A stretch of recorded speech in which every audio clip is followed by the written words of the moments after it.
Hello, hello, hello, and welcome to another One Lion of Code. I am One Lion, and today is Monday, October 30th, day before Christmas. New Year's? Easter?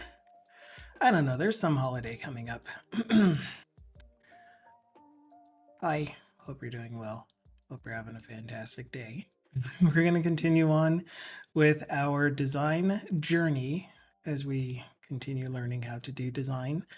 I've been watching lots of videos, consuming a lot of stuff on this. Still nothing that's really teaching me how to, what approach I should be using to put together the components that I'm going to be using throughout everything. But whatever. Anyway, hi Dukasoft. Dukasoft has a dad joke, and we get a free dad joke is what I'm trying to say. And it says, I never wanted to believe that my dad was stealing from his job as a road worker. But when I got home, all the signs were there. I get it. I think I get it. Okay. So here's something fun that I'm going to try. I'm just going to do stuff, you know? If you guys have conversation, I'll be happy to chat with you, but I'm just going to do stuff. I'll try to explain what I'm doing, but it's not going to be a great explanation. So here I'm just picking a random spot and placing a rectangle with a border radius of 16. Actually, you know what? I'm just going to copy that. Holy cow, that's a lot of fireworks you guys are doing on Big Gamey's channel. Good grief. Lots of hype, lots of fireworks going on. If you guys don't know Big Gamey, I'm sure you do. But he is currently streaming as well. Probably has, well, he's getting his stream started. Probably has a bit more going on there than I do. Not to send you away, but just letting you know if you're looking for excitement, Big Gamey is an amazing, fun streamer to hang out with. You can hang out with both of us if you felt like it. Thank you so much, Dukasoft. I was trying to type that, but I was struggling with it. All right, I'm gonna frame this by using Control-Shift-A. Nope, I already forgot what the hotkey is for frame. Control-Alt-G, I was way off. Okay, we're gonna frame it and we're gonna call it our card background. And we're gonna have one for dark. And we're going to have one for light. For now, it'll be only these two. But these are going to be our themed background colors for cards. We're going to turn both of them into components, which is Control-Alt-K, not very friendly for the way that I like to type things. We're going to combine them as variants, and you'll see we get this property that we're going to call theme.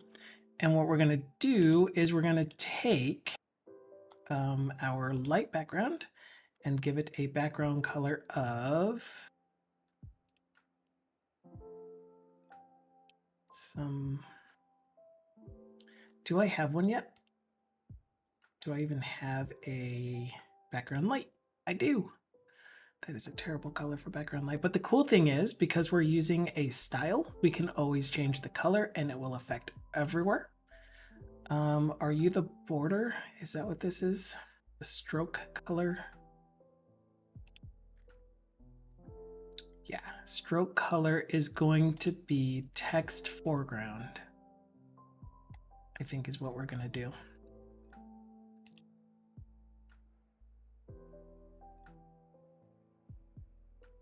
Oh, which in this case is going to be text dark. And then in this case, it's going to be text light. Why didn't this color update? Background dark. Okay, so now what we're going to do then is we are going to replace all of the backgrounds that we have here in our cards.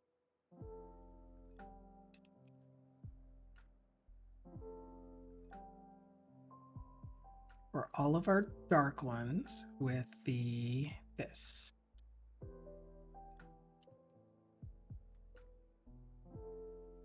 And I think they're all currently dark because we haven't even gotten to the point where we are changing the theme yet, because we still have some more customizations to do. Hello, Big Gamey. I can hear him. Can you guys hear him?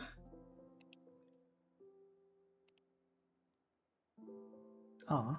And we're going to do a paste to replace.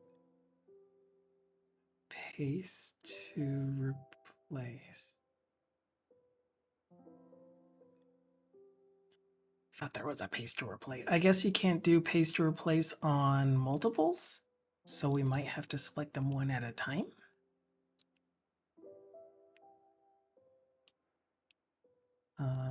One at a time then. Where's paste to replace? Oh, there it is. Control Shift Aura. And if I selected 2, it was there. I'm so blind.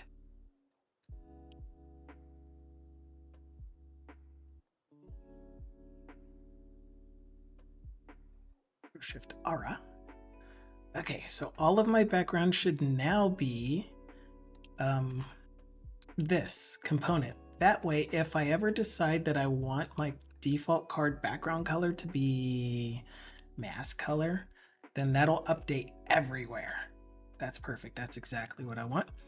And then when we change these over to use light mode as well, so I duplicate these, for example, scooch, and then I say I want all of them to go up here for one. Then I can change all of the backgrounds on them.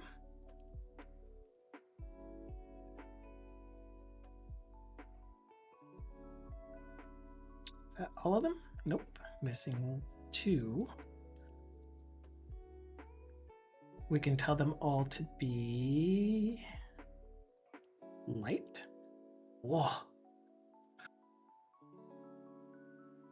And then the other thing that I'll need to remember is to update their 4 colors, their text colors.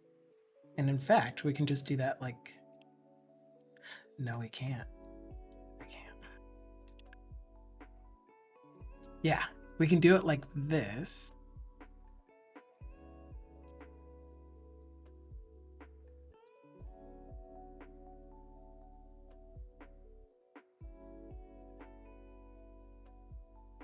Like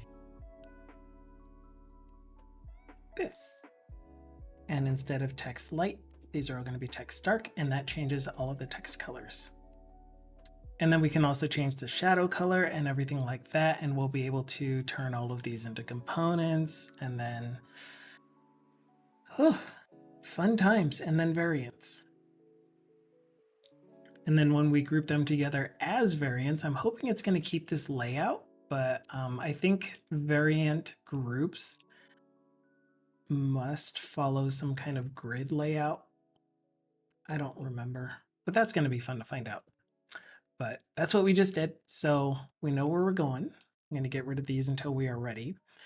The next thing that we were going to look at is the footer having a button.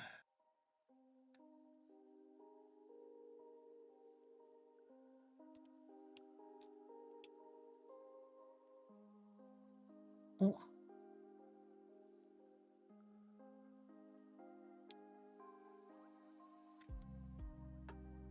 Tasty. All right then. So yeah, we were making our button variants, and we don't need these variants to look very good yet. Right now we have 3 variants, which are extra large, large, and normal, small. Anyway, that we found off of some kind of website. So the other thing that we're going to do with this then is, instead of primary, we're going to use, oh dear, we're going to use a cool way. Oh, excuse me, I moved you. Thank you. To do rename, which is Figma has this really cool rename thing that we will do a match on primary and change it to secondary, and everywhere that it finds primary inside of these, it will change to secondary, which is really cool. I love that. And then we have success, warning, and danger. Success.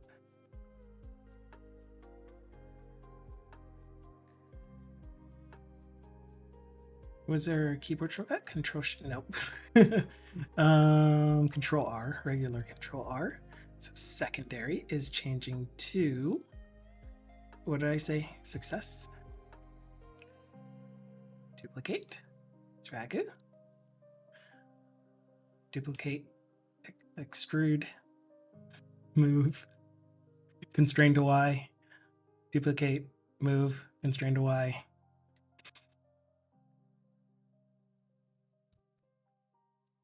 Kind of feels like I'm using Blender. These are all going to be success, warning,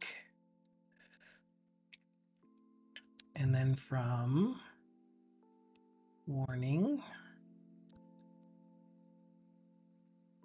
to danger, not error. Oops, we need to go from warning though to danger. I can't type. Okay, maybe I want these to be vertical.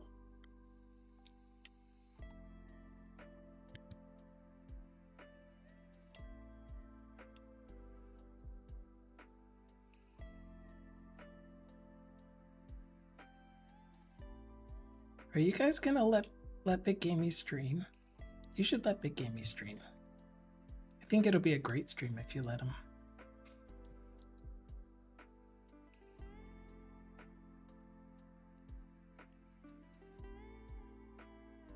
You're gonna make him rage quit.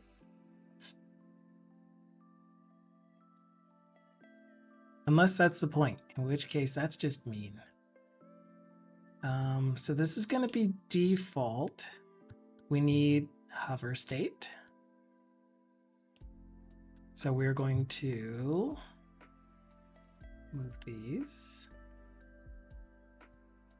And we're going to rename from default to hover. We need another one called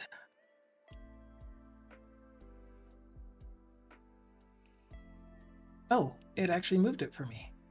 Thanks. From hover, I was about to push Control H. From hover to pressed. And at least one more. I think maybe pressed to disabled.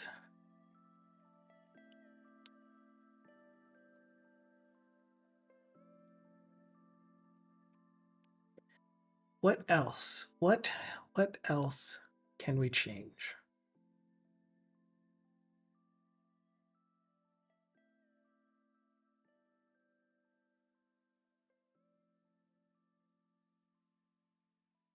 We got default info. Info is usually one.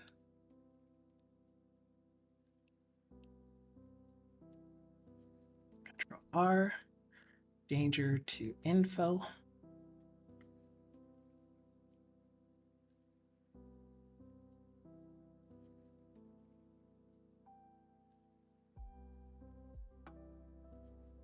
Wait, info. Whoops. Info is another one of these. It's a state. Not state, it's a style. It's a type.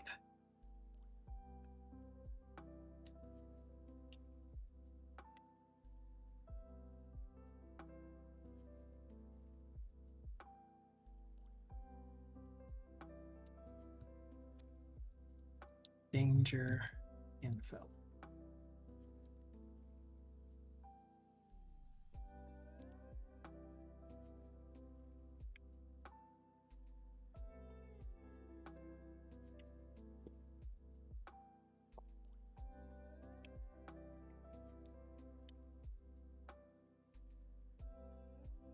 Not sure what's happening here. It's been a while, so I thought I'd say hi. You guys are scaring away BitGamey's longtime viewers or viewers that are returning from a while of being away. So mean. So mean.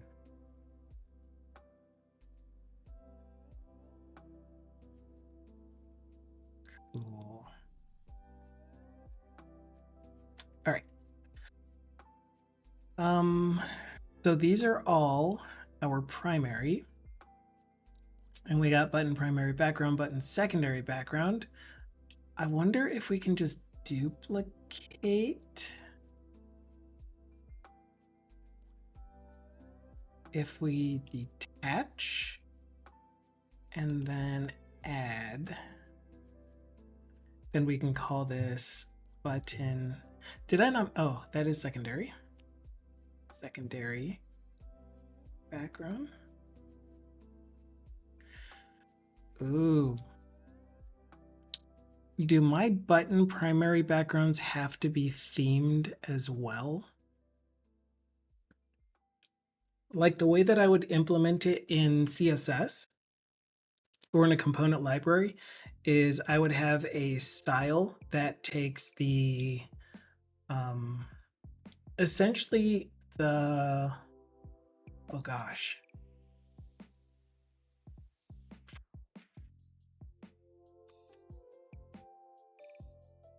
I was going to say that I use the primary 4 color, but I don't think I do. Primary 4 color for the button itself and then the background color for the foreground. I think they have their own colors. So light mode versus dark mode it is. Dang, that's a lot. Anyway, so button secondary background color.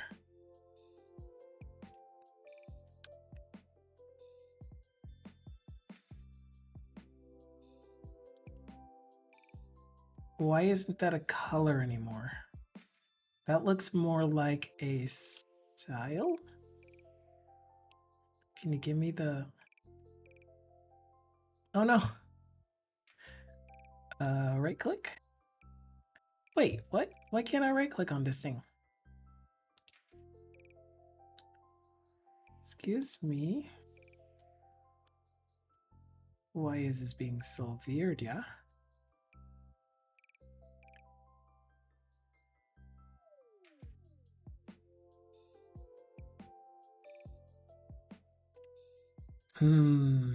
Add?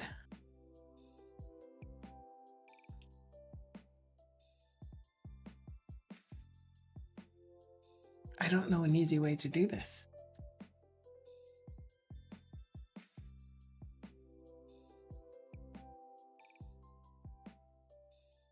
I want to be able to just, oh, this button. No, I can't do that either. I want to be able to just duplicate the style.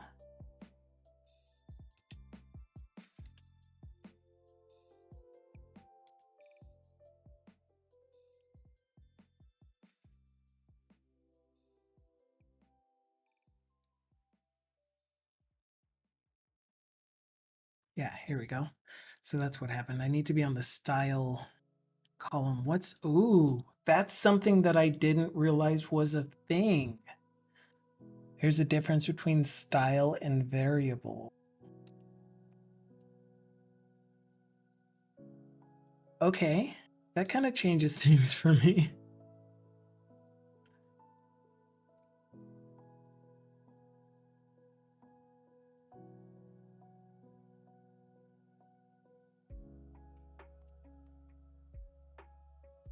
So How do you know what to apply this property to if it's a style? And I can do groups of styles.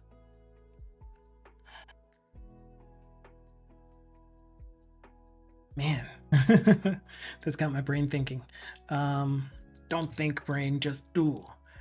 Button secondary background.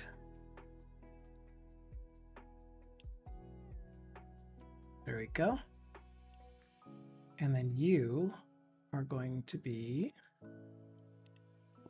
button. I copied it and I'm still typing it out. Secondary foreground.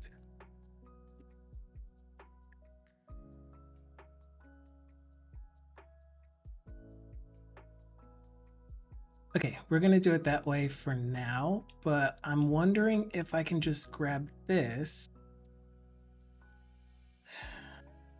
No, I cannot. What I was hoping to do is to be able to get the entire style for both of these and put them into one style. I don't know, they're just called styles. So that's it. But we can't, so I won't. And why aren't you guys grouped together? Why are you in separate places? Group together.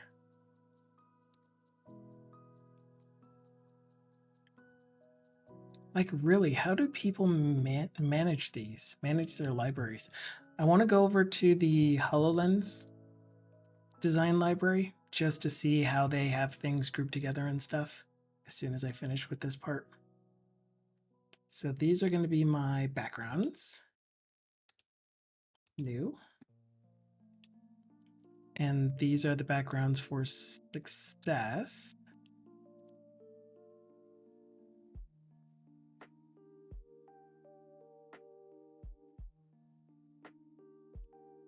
And then, bless you. Part tacky. Nope, you got to push the plus sign. Button success foreground.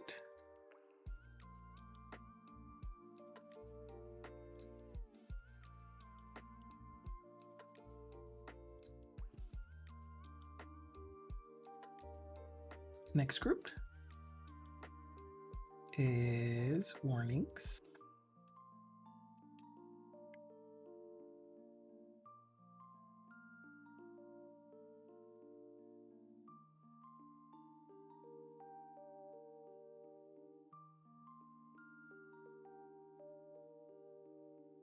So confused.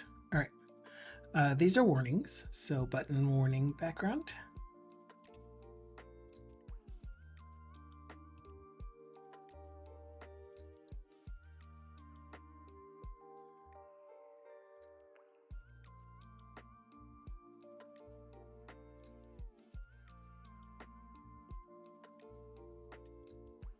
Button warning foreground. Do, do, do, do, do.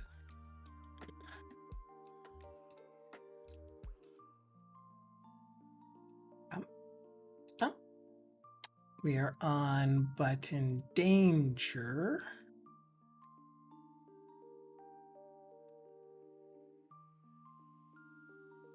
Just gonna go here.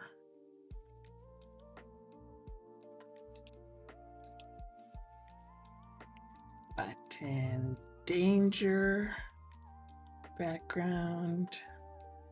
And finally, second to finally, a penultimate group, button danger foreground.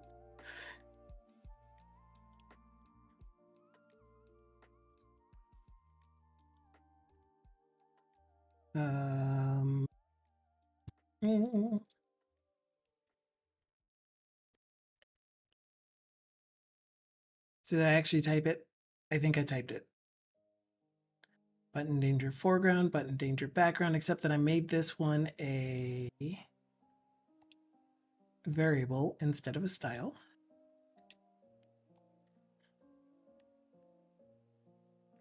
Foreground.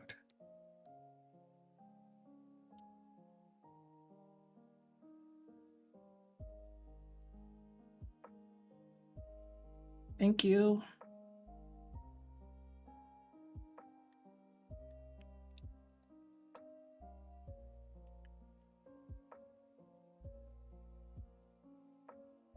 And lastly, info. Pay attention, make them styles. Info.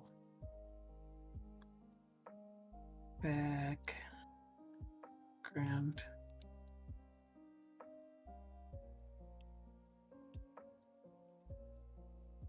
Foreground.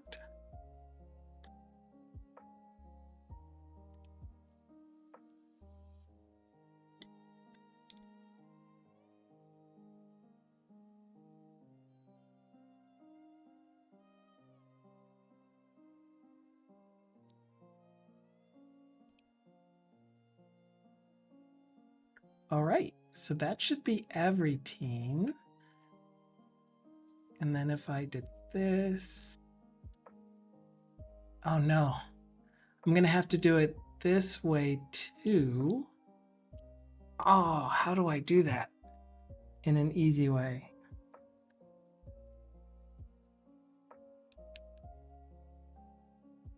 Is there a filter that I can apply?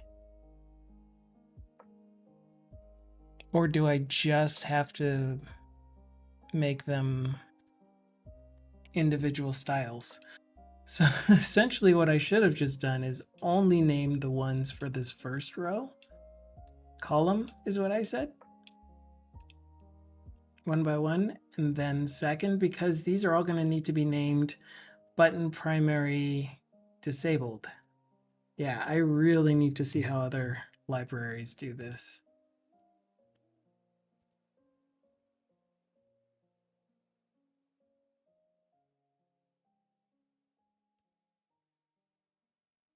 And the reason that I want to use the MRTK tool, Figma toolkit is what they're calling it. I was going to say design, is because they have like the most complete everything, even though it's for AR.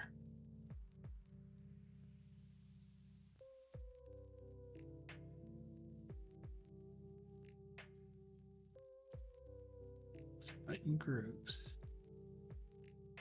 Yeah, like this. Okay. So how exactly are you structuring this?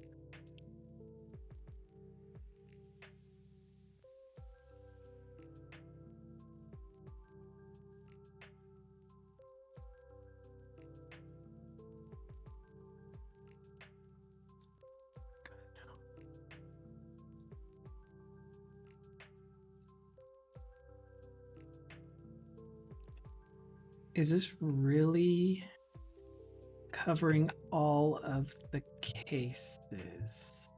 So let's look at just these. We have a button with an icon.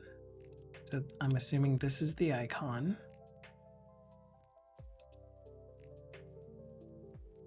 And then the icon should be, it should have a property for which icon to use, but it doesn't. But anyway, button with an icon and text, what I'm trying to get at. And it's also bordered. Selected. Oh man, selected is another property, but it has selected, it has hover,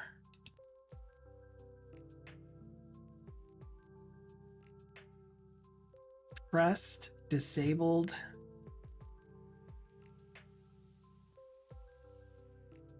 and then what is this property for? Are you the disabled? No, you're the selected.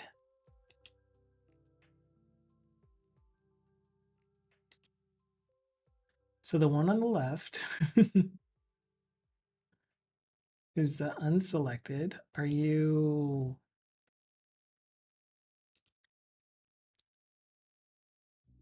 disabled? So what does that mean? Does that mean that this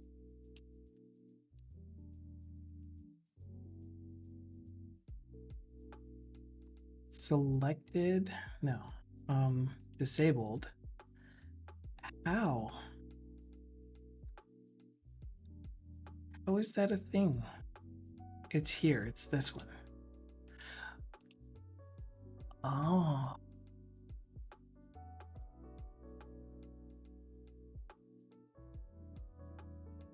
Hello, Disco. No signs Waz here.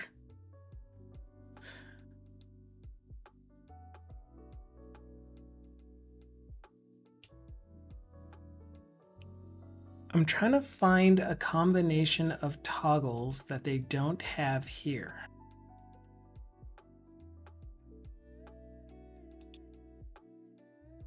There. Okay, so that... No, that's this one. No, it isn't. Okay. All right. So I think icon yes is what I have. Selected yes and disabled yes, which is right here. Dang. So they do have them all. It just doesn't seem like they have enough, you know? But I guess they do. Each button type, each state, each... And I guess state, they just have as yes and no's.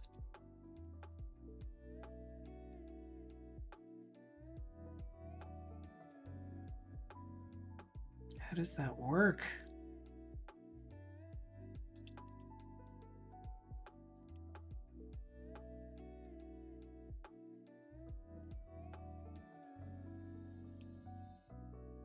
Okay, so that's another one that I don't understand how to do, which is these two seem to be related somehow, where if disabled is turned on, pressed is not turned on.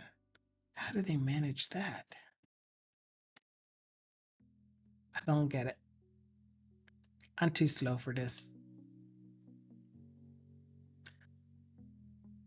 But the point is...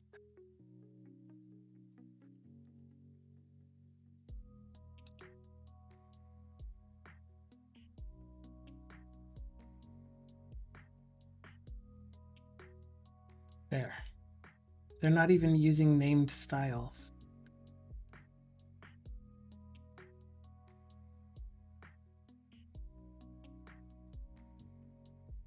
They're not using named styles.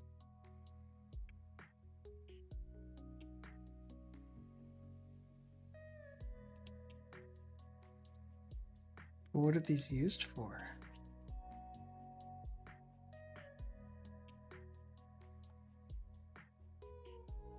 I don't know.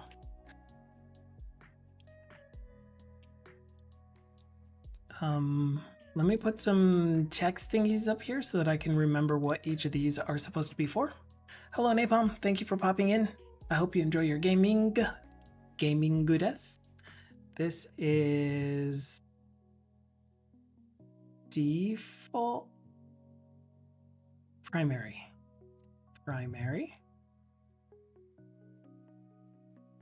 Please be bigger text.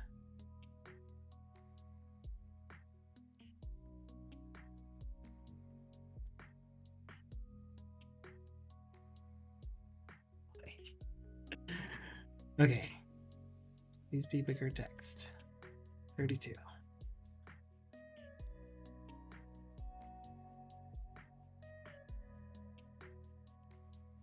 Nope.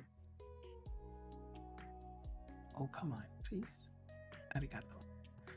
You?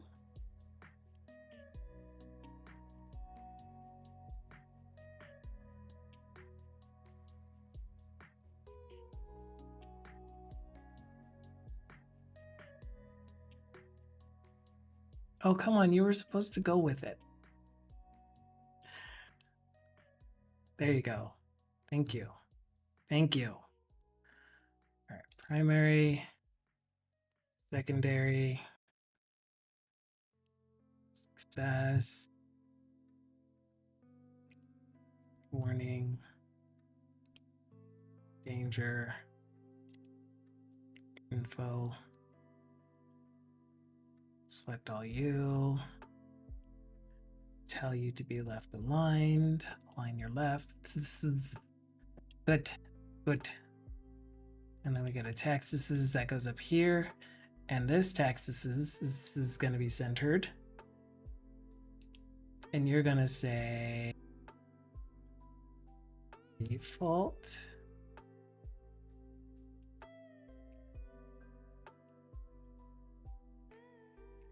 Why not left aligned?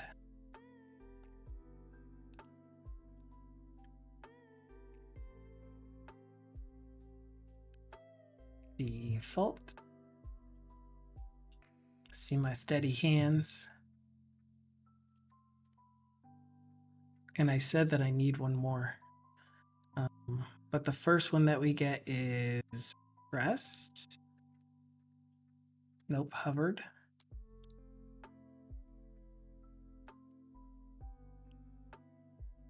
Pressed. Disabled.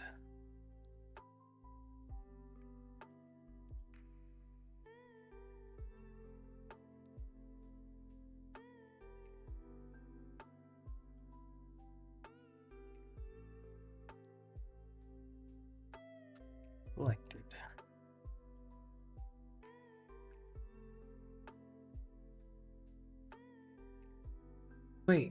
Wait, why did you duplicate just the elements and not the actual buttons?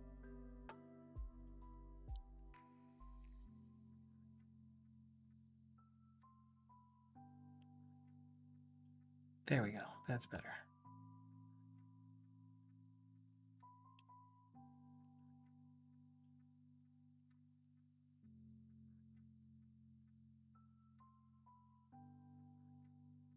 And then for all of you, Control R, disabled becomes selected.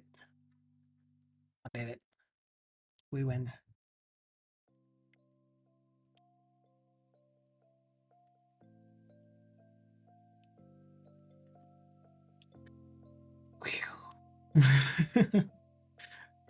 This looks like a lot. And then if I wanted to have icons with these, then I'd need to create ones with icons, one without icons. Crazy. Crazy is all I gotta say. So for now, let's just set our primary text color and our, all of the text, all of the background and text colors for these. And the way we're gonna do that is by selecting it all.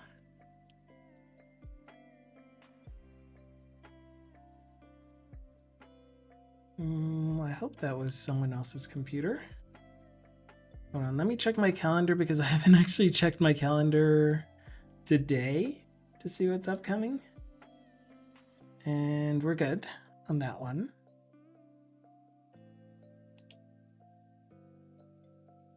And we're good on that one. Okay, nothing weird that I have scheduled. It's all for tomorrow. Oh, I got so much going on tomorrow. It's gonna be fun. All right, show all, show all.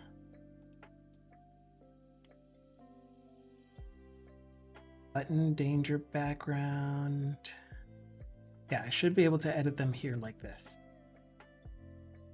Wait, why are you weird? Don't be weird. Okay, so buttons, secondary, background. We're gonna make this color just to differentiate it. And button danger foreground.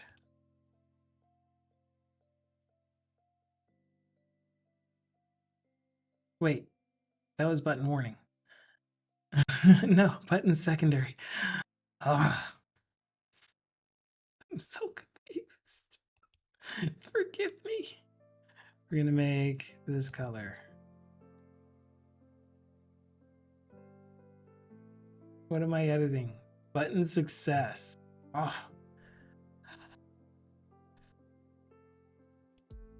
Forgive me, for I have failed. Button warning foreground.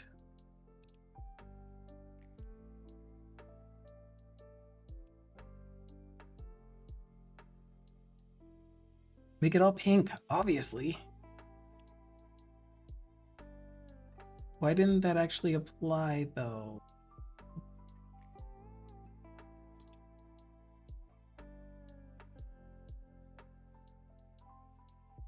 Because that was warning.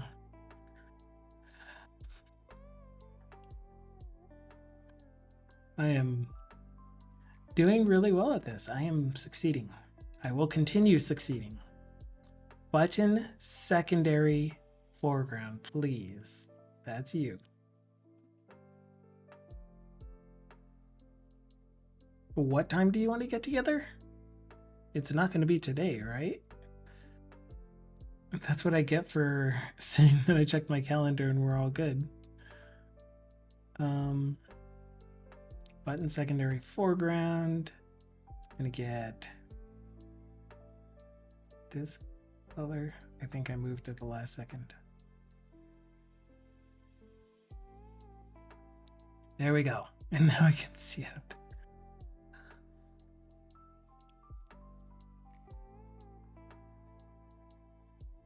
Why don't you look bold though? Because they should all be semi-bold, right? Okay, anyway. I'm gonna select these one at a time because it'll be easier to edit them from here. So here's button success background. We're gonna make it this beautiful green color. I don't have any greens. Doesn't matter. Button success background. It already knows that I want some kind of green.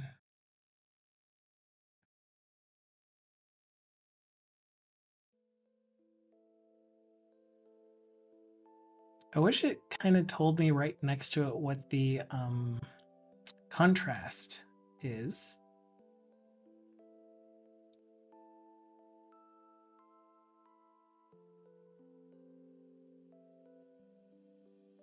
Button success foreground. It'll be the same white color.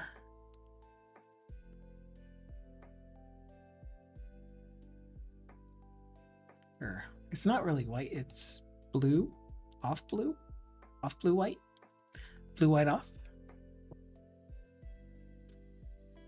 And it would also be nice if I could do multiple edits at the same time because I want all of the text for all of these to be that off-white blue. Hello, Deflux. Ooh. And thank you to High Tech for the follow. Just like that. So we're doing some UI design, if you couldn't tell.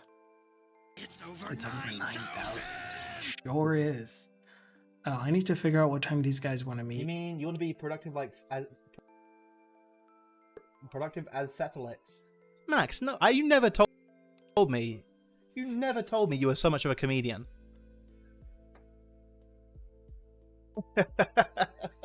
Someone clip that and send that to Seto. It got clipped. There you go. It was even used as a shout out clip for you. If you guys don't know Deflux, he streams on occasion. Does .NET development, playing with some Azure, playing with some Blazor. Whenever you want, Deflux, absolutely no pressure, but it is good to see you. Nice to see you stream. Tomorrow. You want to meet tomorrow? Sure, I can meet tomorrow.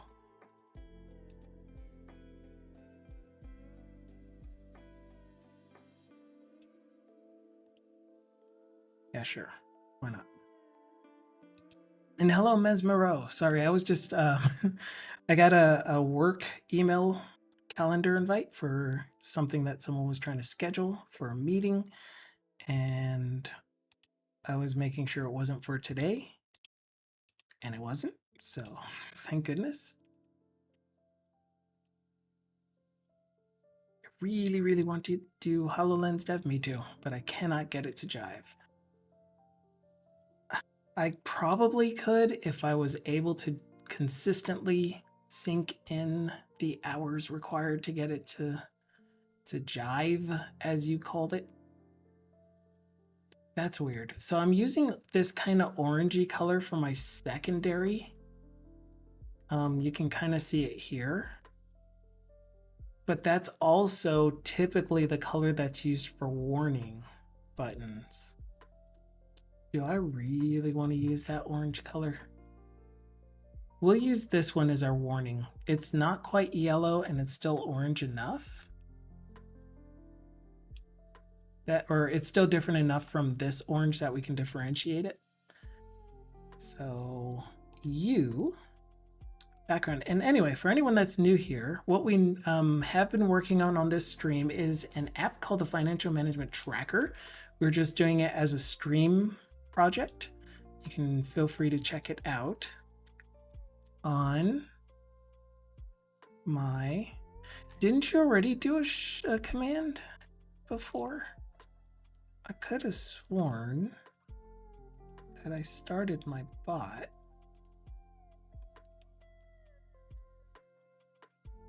Bot. Hey, bot. There it goes. Okay.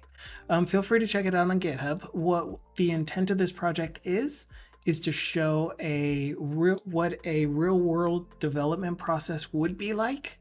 For example, if you were working on a team, making sure to use good practices like using repos and making branches, or submitting issues, making branches on those issues, doing pull request, having a pipeline or GitHub Actions process. I tried doing test-driven development for a little bit, failed at it, and then we jumped back on it for when we added the calculator functionality. And then we're also targeting a lot of different platforms. So we have 2 web versions, Blazor WebAssembly, which is this API server plus the WebAssembly client project. So if you just scaffolded a brand new Blazor WebAssembly project for .NET 7 and before, you would get 3 projects, the shared, .client, and .server. And so what I did essentially is I made the .shared, the models and all of the shared Cocoa non-business logic versions, including abstractions. So I put that into this .shared. The implementations when you're doing anything that is client side are in the shared client. The implementations for when you're doing anything that has access to the server resources are done in the shared server project. But anyway, we have the Blazor WebAssembly. So this uses the shared and shared client. Blazor server, which uses shared and shared server. And then the server only, which uses shared client and shared server, since it does both. Actually, no, it doesn't even use shared client because it doesn't need to, because all of the logic can be ran directly from shared server. So anyway, point is we have both flavors of Blazor. There's going to be a new flavor of Blazor in .NET 8, which we're going to use as well when .NET 8 comes out in GA next month.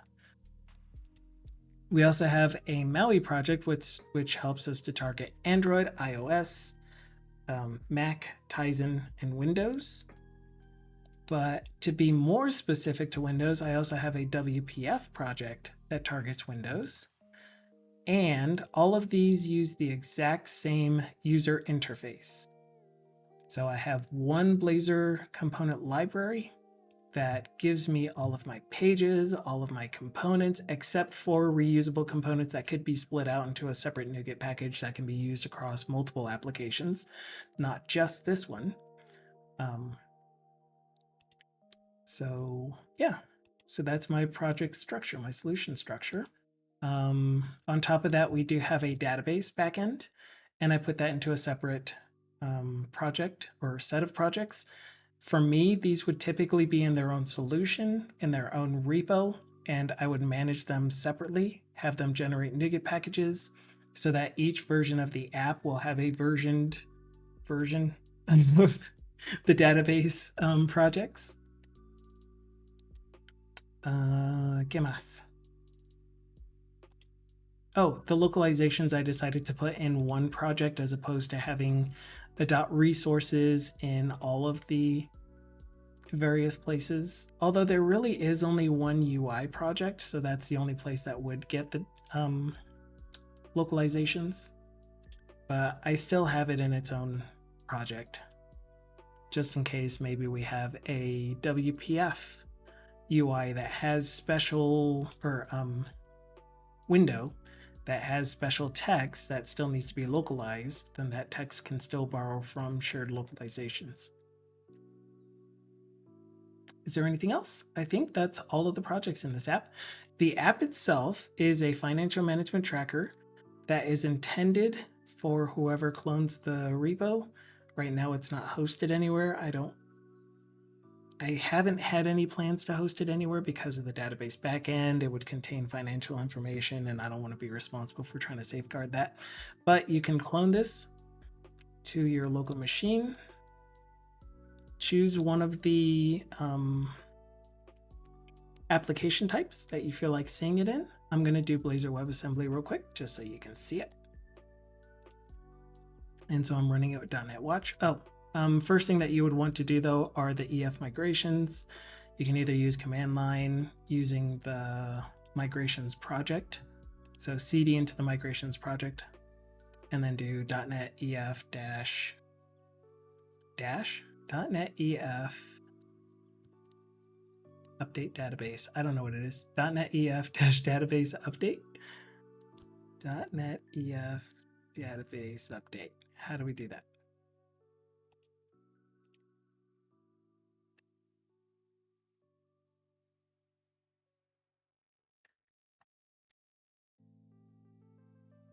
.NET EF database update.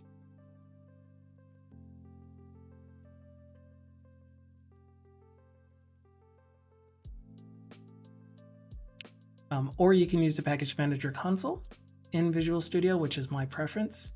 Just set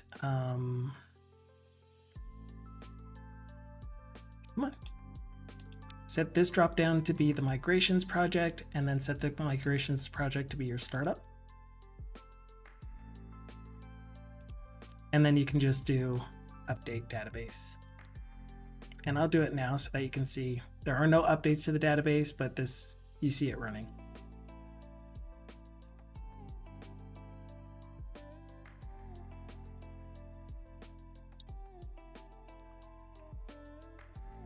Yeah, no migrations were applied. It's already up to date. But on yours, of course, it would apply all of the updates to create the database, create all of the tables, the relationships, the primary keys, etc. And then you can do .NET Run or .NET Watch or whatever you feel like doing to run the app. F5 in Visual Studio with the correct project set as your startup project, whatever you want. Just know if you are going to run the WPF project, you would also want to run the API because the WPF and the Maui projects both use the same API backend that the Blazor WebAssembly project uses. Blazor Server is the only one that is able to interact with the database directly because you would be hosting that on a server or somewhere that is secure for you to have connection strings and other secrets.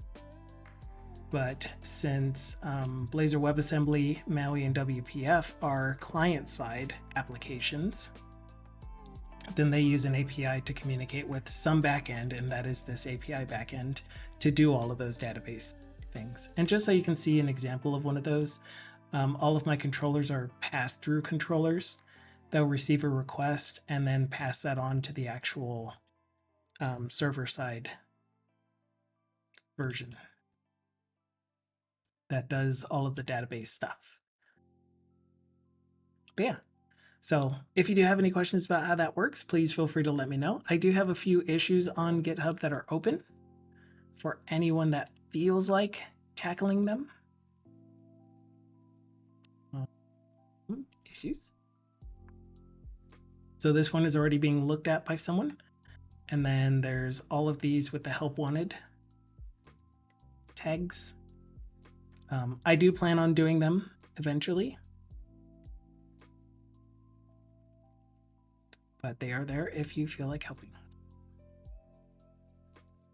But for now, what we are doing is redesigning the look and feel.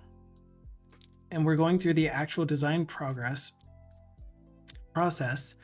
because I am not good at it, at design, and I want to get better. I want to get a lot better at design.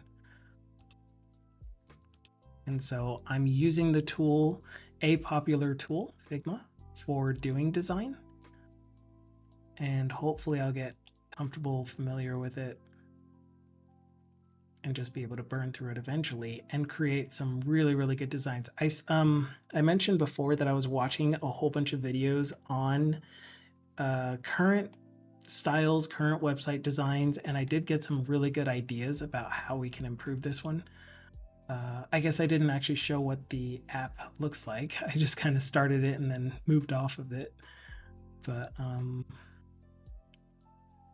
warning foreground. Let me finish doing foreground real quick and then we'll take a quick glance. That one. Oh, is that enough contrast? We'll have to check. That might not be enough contrast. Maybe when it's super small button, this needs to be bold, not just semi-bold. So that's one thing that can improve it. Because, you know, the contrast test is not just color on color, but also font size affects contrast. Or at least keep that in mind. But anyway, floppy pants. So many thoughts. This is what the app currently looks like. Where did I put it? Salad. I actually closed the tab for it. So this is our landing page. As you can see, I just used this top bar here that I'm planning on putting actual content in, such as in a website title, maybe a logo of some sort. We have a calculator up there. This is the most recent functionality that we added to it. And so when it has this border on it, then you know that it's got the focus. So if I'm moving it around and I push buttons, it's not active until I drop it. And then I can push buttons and it works fine. Calculator does do calculating for the most part.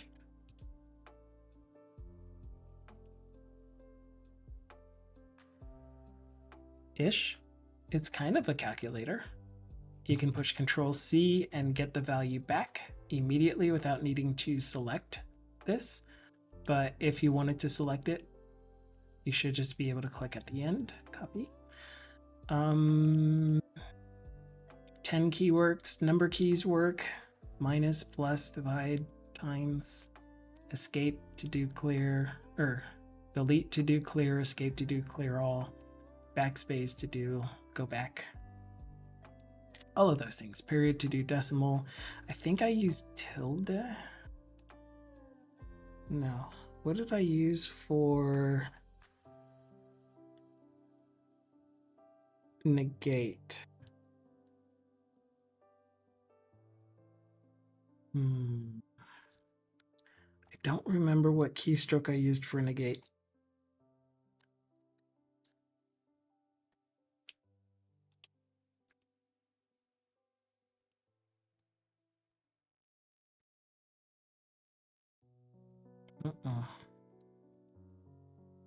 I don't remember. But I have a keystroke for negate. Probably should make it a tooltip or something to let you know what you can push to do negate.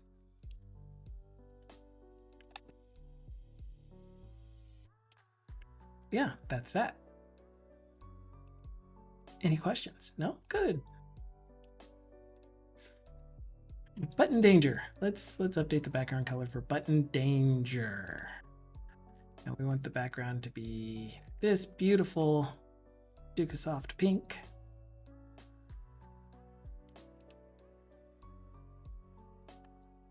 Can you show it all again? Of course I can. Next time.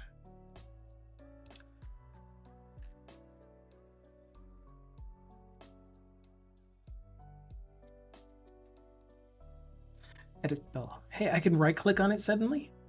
That's nice. Oh, it's probably, I don't know. I don't know why it wasn't letting me right click before.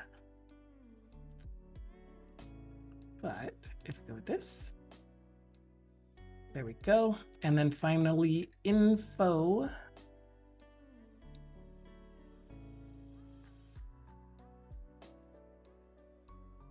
Yeah, I don't get it. How do I?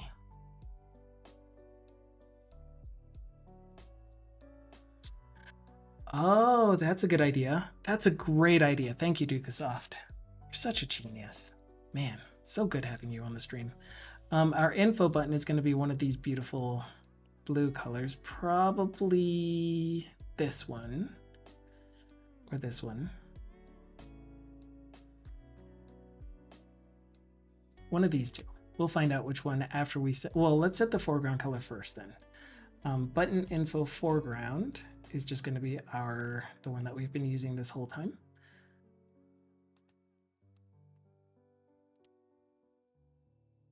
Which is you. So that when we set our button info background color, we can watch the change happen. So if we tried this one, bleh. Hi, Bob Ross. As Simple Game Dev would say, how's it going, my man?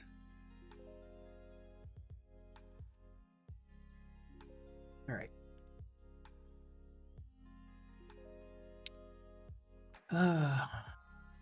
We'll go with this ish. I'm kind of thinking maybe we can just go ahead and steal one of the light blue colors for primary for now. Like right now, primary is just this gray with dark text. Good. Lots of work done today. What did you work on? What did you do? What did you do? As Big Gamey would say. Just quoting everyone today.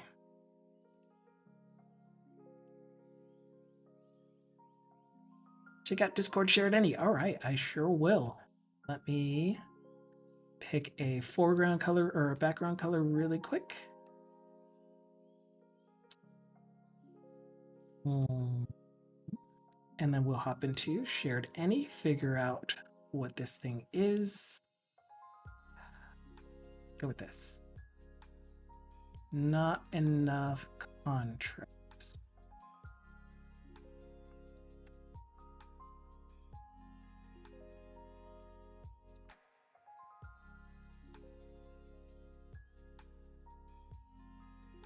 No, that's not what was supposed to happen. You're supposed to go back into this, edit, you, dagnabbit, edit, you, click go.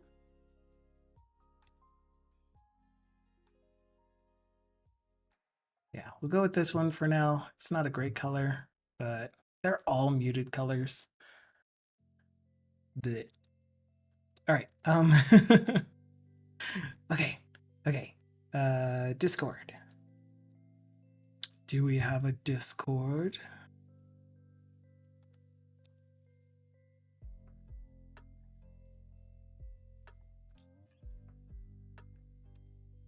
No, we love to fix problems. So bring yours, says Prog Testing. Shared any. Aha. Your Demi-Lang one.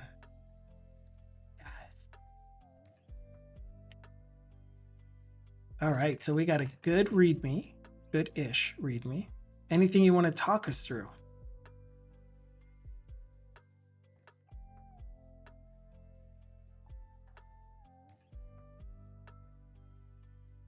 And did you publish this as a static web app?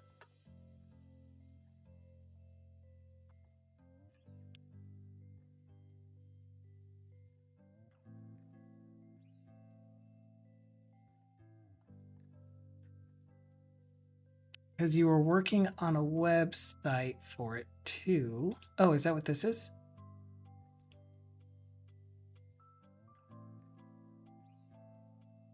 That's what this is. Cool. So it looks like you added some of the CSS design things that I've heard of lately. It's a little awkward to me, the way that it's implemented with this solid gray top bar and then the gradient. But there's this thing that is becoming more popular now called Neon Mist.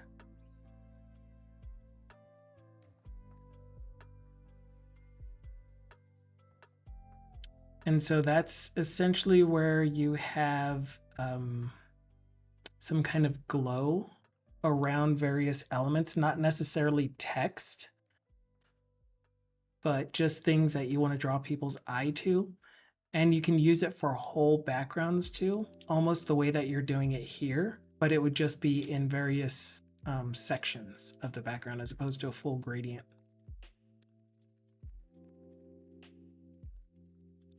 But I do see that you were kind of trying to follow the logo,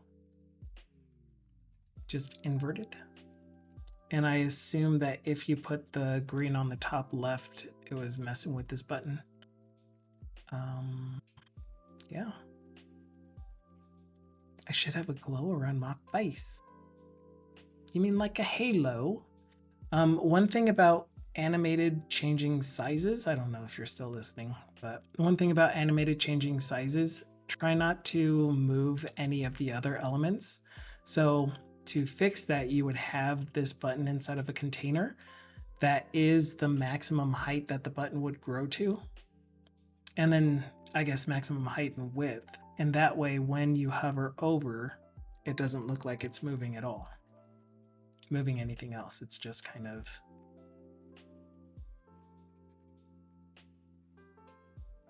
interesting. It's a button inside of a link. But let's see.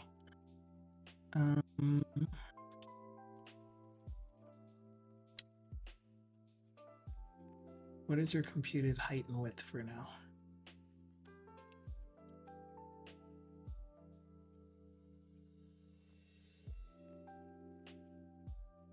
Are you grouped by whatever it's called? Show all. You're not grouped, just not showing me.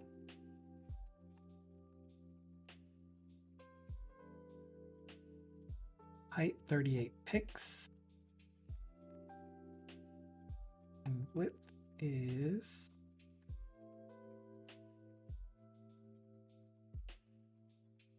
119. I don't know what that is, man. Where's your transform?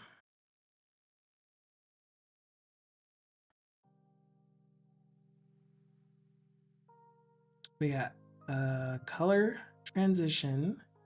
We got a border color. We got a box shadow, but we don't have the transition for the button. So maybe it is on the anchor. Well, not seeing it there either. Is this not a CSS animation?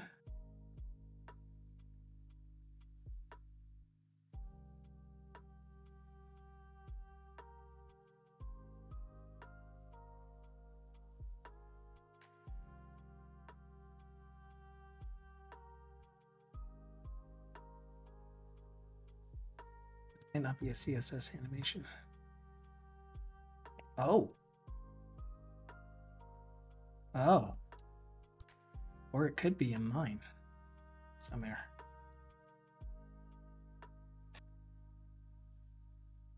Tell me about this button again. Anyway, I thought it was going to be easy to show you an example of what I mean. I mean, it still might be. Yeah.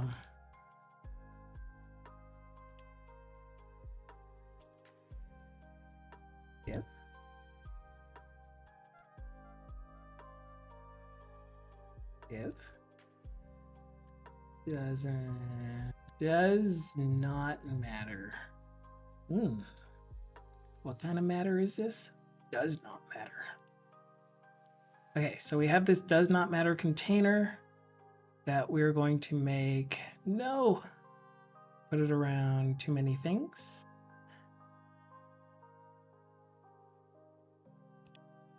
What happened here?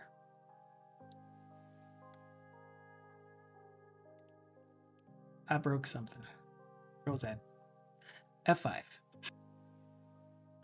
Okay, of course he did.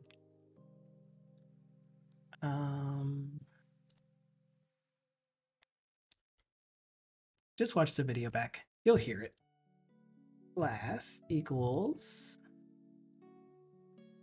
does not matter.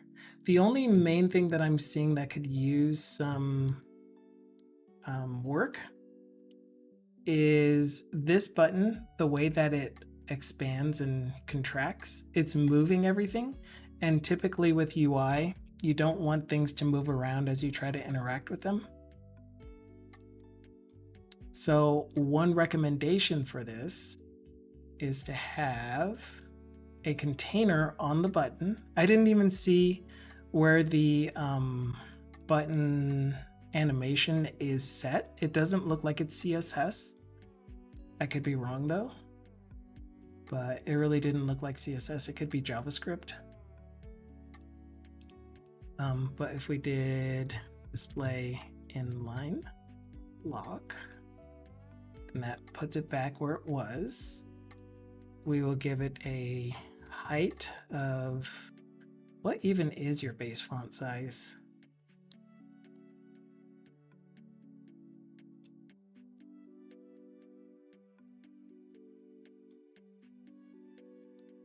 There. Okay. So when you give it a fixed height like this, whatever is inside can grow and shrink without moving anything else in the DOM or in the UI. Same thing with width. So let's say it's something like 15 characters. I don't know. Just go until, hey, I think 15 was pretty close. So you can see that now nothing is moving around. And then just to help it out a little bit more, you could do something like vertical line middle. No, you can't.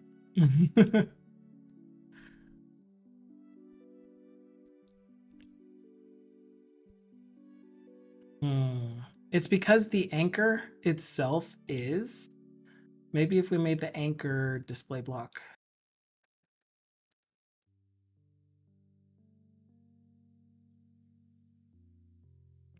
Yeah, okay, so display block works, and then you're the thing that gets vertical align middle.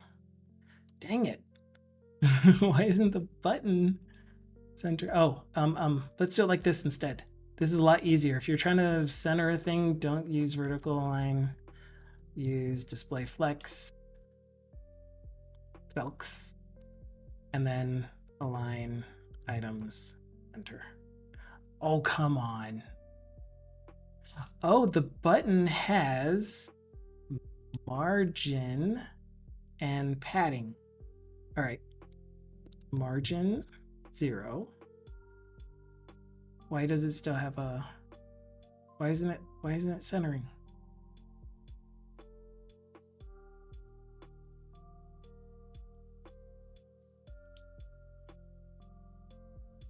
That's so weird. It should be centering. I don't know why it's not, but anyway, mess around with that and then you get it centered. But the CSS shouldn't be in your nightmares though. Like right now, the structure that this has, because I didn't put it together, it's hard for me to tell what it's doing or how to update it. But oh, that affected all of them. but it really isn't that difficult once you start getting in practice. So that's why I say I am very super duper comfortable with implementing UI. The hard thing for me at the moment, the thing that's in my nightmares, is doing the UI design itself. Trying to figure out how to make things look pretty. The other thing that I did comment on though was this gradient does feel kind of awkward, but it kind of also has the same design feel as this concept called Neon Mist.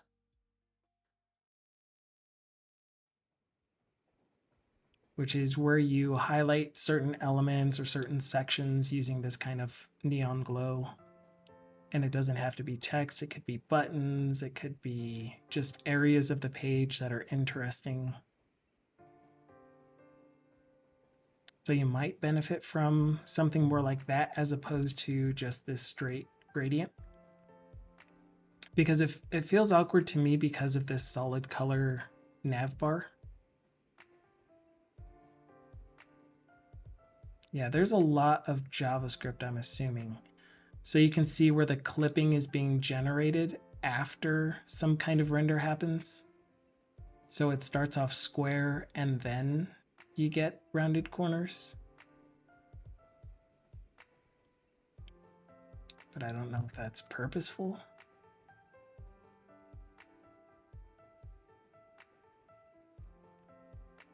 Maybe. I mean, it might require something more than that, like a solid background color and then just a neon glow around each section, and then add some more white space between the sections.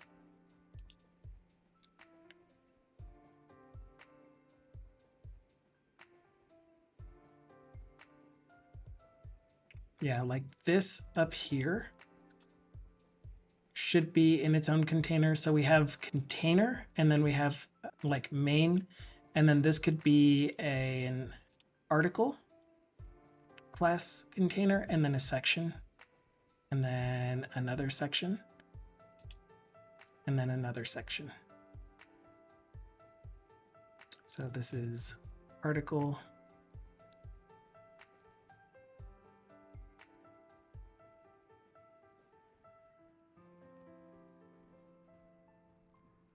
Section. I'll leave the HR out because I wouldn't use a HR either. Section.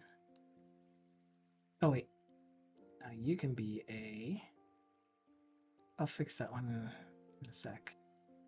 Okay, section. You can now be a section.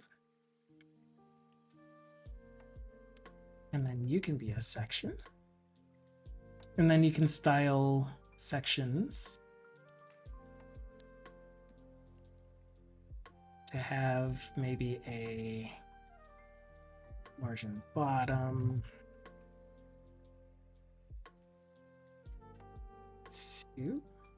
Sure. And then this is essentially where you would apply that neon glow effect. So I don't really know how to do it. It's essentially just a box shadow, I'm assuming. And you give it a nice color, a good distance.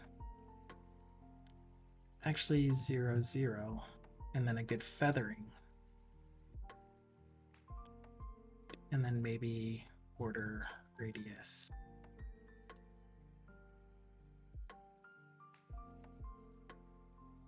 And some padding.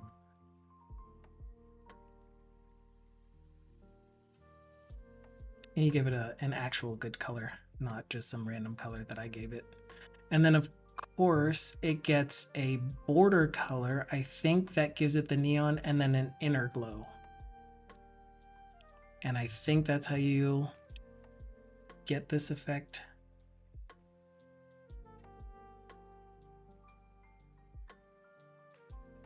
But again, you don't have to use that approach. It's just that, like, I don't know. Lately, this seems to be a trend. That's all I know. It might start getting a little bit too much. if you overuse it. Drop the bass. Whoa, 250 bits? Skrillex is life. Me too. Me too, Master Hat.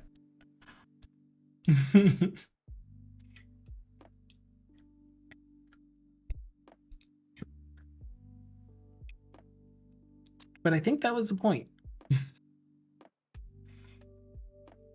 Dugasoft is like, well, Big Gamey went on strike, so...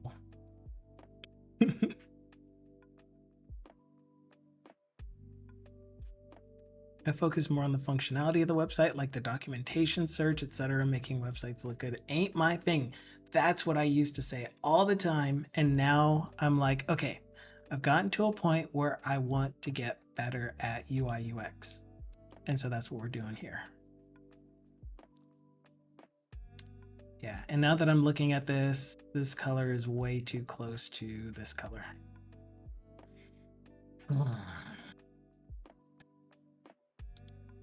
Edit.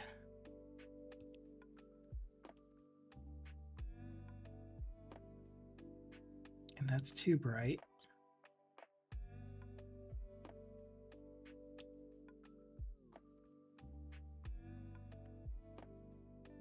I don't know. We're going to have to find out if this is readable. We're probably not even keeping all of these colors. They're kind of just placeholders.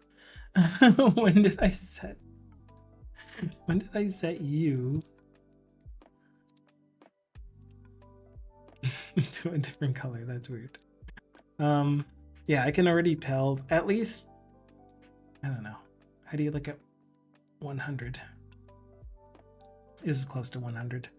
I don't know, it's readable at 100. It's just not the best contrast. Pink would work, but pink isn't typically for info. Info is like this juicy kind of teal. You know what, let's see if I can find it.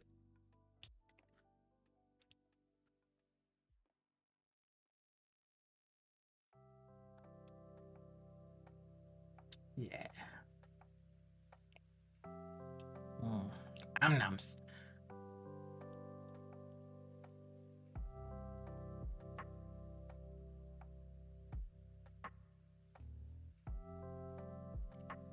Actually, I kind of like this for primary.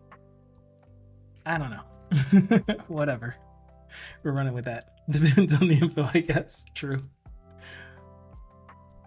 I guess if we look at something like boot to strap of 5.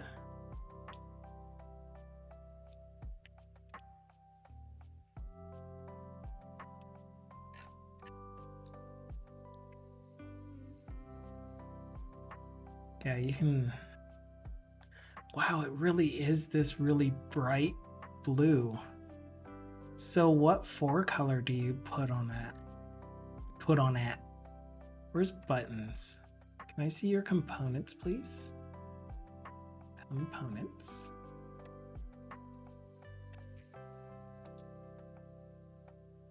Buttons. Your computer is about to explode. No, not again. Yeah, so it looks more turquoise to me, I guess. And not only that, but warning and info both use the dark text on them. So maybe that's my issue. I'm wanting them all to be light text and they should switch to dark text.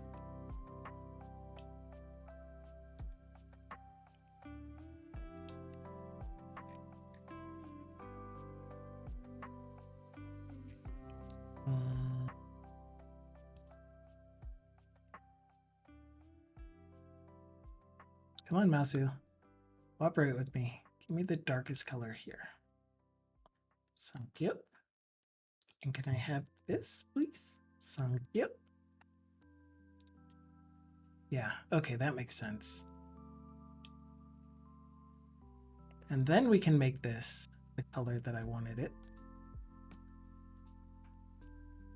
Which was... Well, I guess the color that I would want it is more teal than turquoise. Whatever color this is. And then the foreground. be discolor. All right, what does that look like? Yeah, so that looks more similar to Bootstrap, I guess. Not that we want to copy Bootstrap.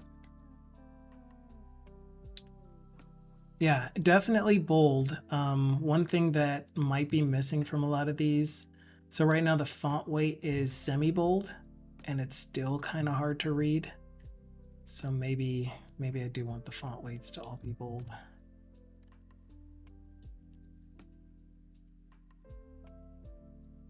But in which case, I need to turn all of those into separate library styles. Which is not necessarily that fun. So I'm just going to leave it as is for now. We're going to go ahead and turn this into... Man, do I really have to do them one by one? Can I select them all and push... I already forgot what the key press is. Create a component, Control-Alt-K. Did all of them get turned into one component? Dang it.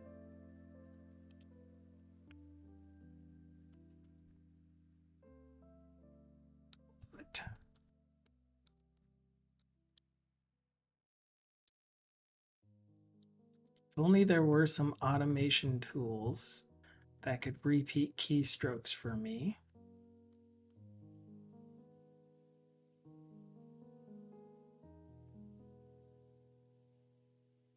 That's an interesting order. And again, I really like what I wanted to see, videos that I wanted to see, because this is how I learn better, are people working in this tool, in Figma, that actually know how to use Figma.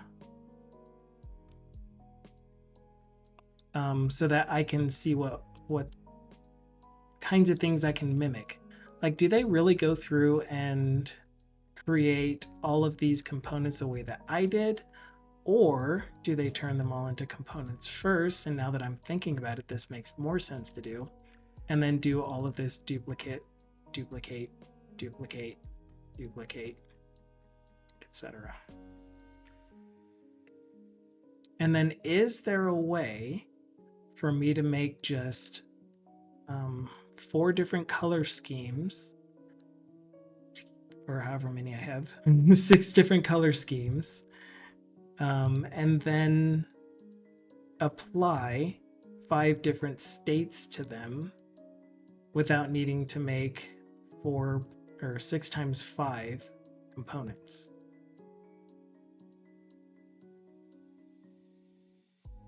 Wish I could figure out how to use... Oh, because it's Figma and it's Figura, how to use Ma. I get it. Do I get it? That was a little hard to read. Okay, so they're all components. Hovered. What I'm thinking I can do for hovered is apply a fill. Did that not actually work? I want to apply a fill to all of the backgrounds. Here, go up, go here. Expand, expand, expand, expand, expand, expand, expand, expand, expand.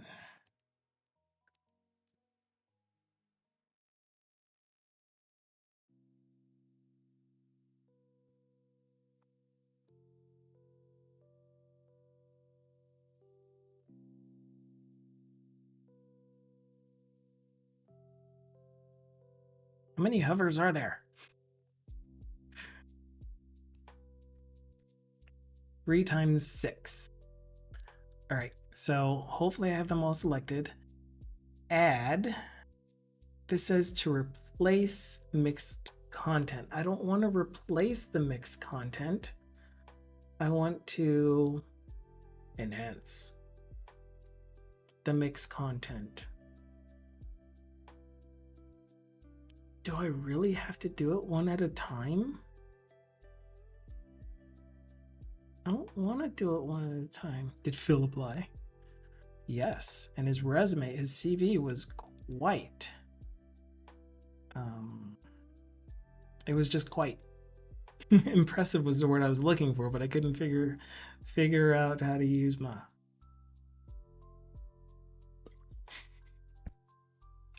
I tried. Okay. I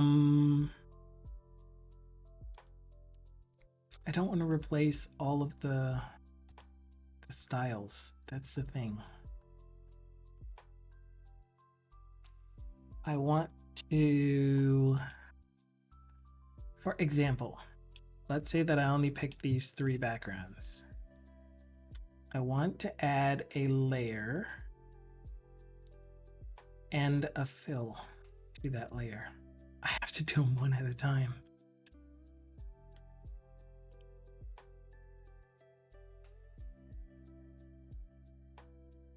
Wait, can I not actually add a layer?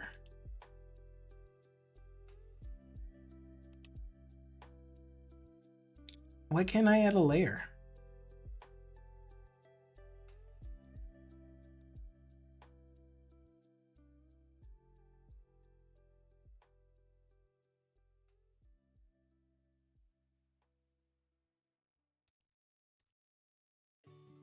I mean, unless that is what these are. Okay, so every element is a layer. I mean, just based off of the way that this is named layers. And so my assumption is just like in HTML, if you have a HTML element that's on its own layer that you can change its set index, and then within that element you have layers of other elements. So to add a layer, I essentially have to make another background. What's the button for selecting others with the same name?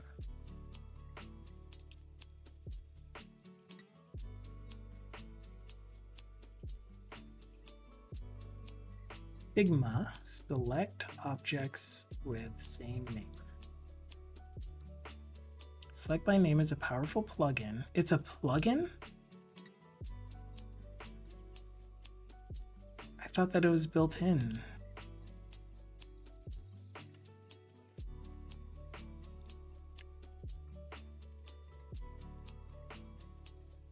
Can't scroll in this page.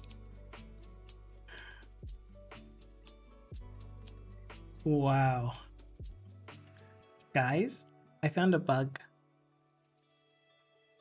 All right, select by name is a powerful plugin for Figma that streamlines the process of selecting elements by their names with just a few clicks. This plugin allows users to conveniently select other elements on the current page that share the same name. This really isn't built in. Why does it say try it out and not add? Try it out sounds like it's a trial version that you're going to eventually have to pay for.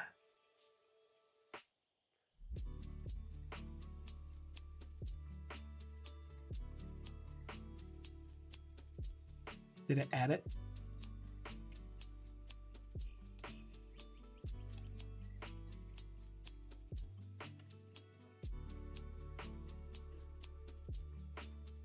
There, that worked. Okay, good. Awesome. Crap. Because not only did it select the button backgrounds, but it selected the card backgrounds, which is going to be just as much work to deselect. Control? Nope. Shift? Nope. Ooh, yes.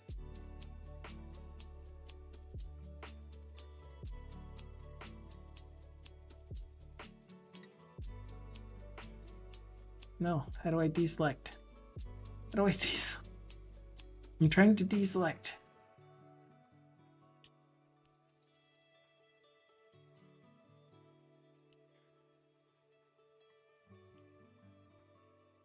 Select inverse.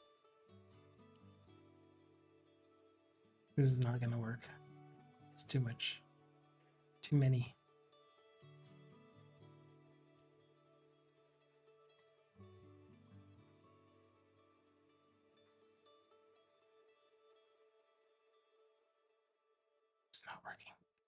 Does anyone have any Halloween plans? Well, I'm just going to go ahead and select all of my button backgrounds one by one. Does anyone celebrate Halloween? Does anyone even know what Halloween is? I sure don't.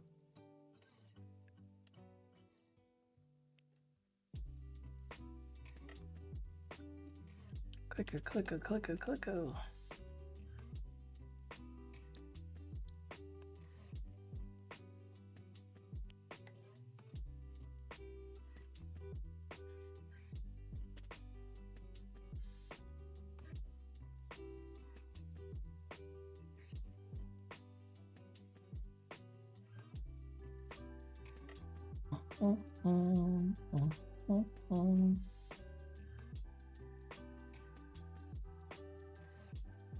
Almost. We're halfway there. I wish the select by name also had a select next, and that way it would select them in order of the in the order they appear in this list.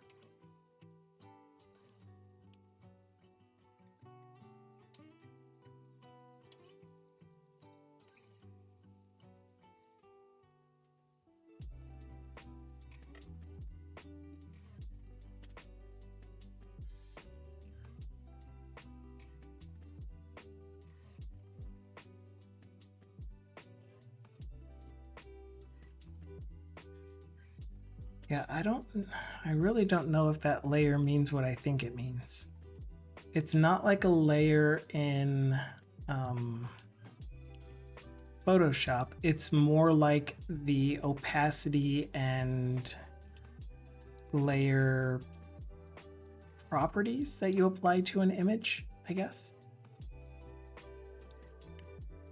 So if I duplicate those, and then I renamed everything that says background to mask.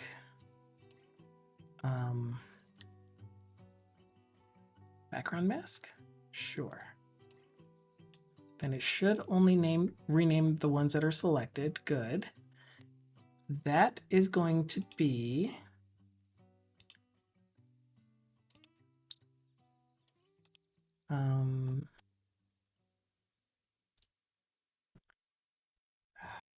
mask color, sure. We will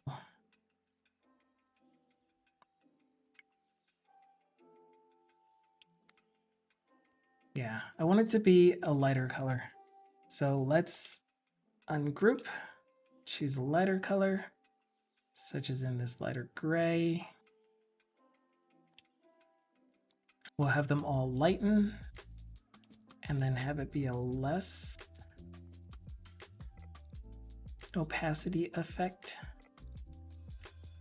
for all of them. Whew. And then for all of these, which I am now going to move together like so, we're going to have, wait, stay selected. We're going to have the masks turned off.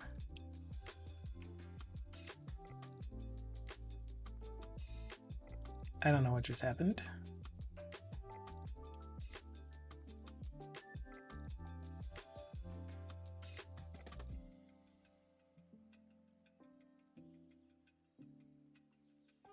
Dang it. Why do you do that?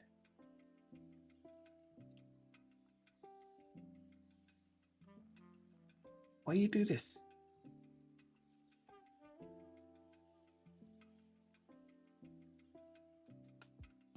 All right, and there you go. Okay, so the first column is going to be the normal. The second column is going to be the hovered. How did I miss?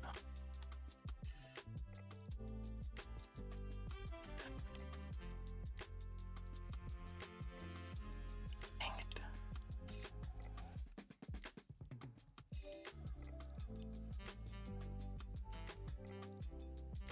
Did I actually give you a name yet? I did not give you a name yet. Add style button mask.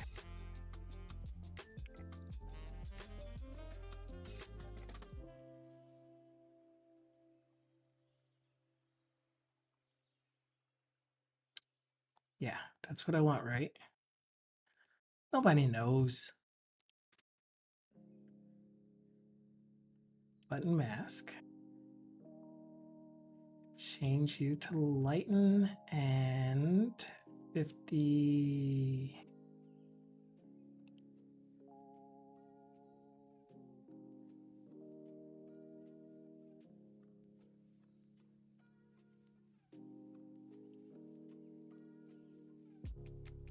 What? Now I'm really confused. Oh. That's why. 47%.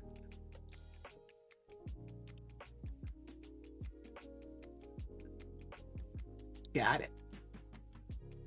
And you. How did I miss you? I'll miss you. And how do you have two button texts? I must have clicked on button text instead. Background mask. Lighten 47%.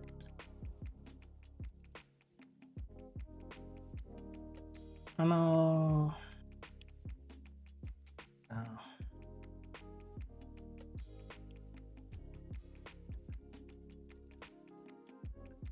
Lighten 47%. Why do you still look different than everything else? Because you're supposed to be masked. Got it.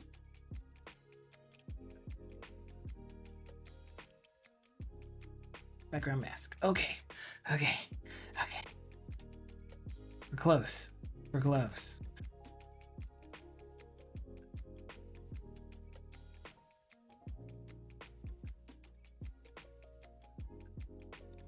So the thing about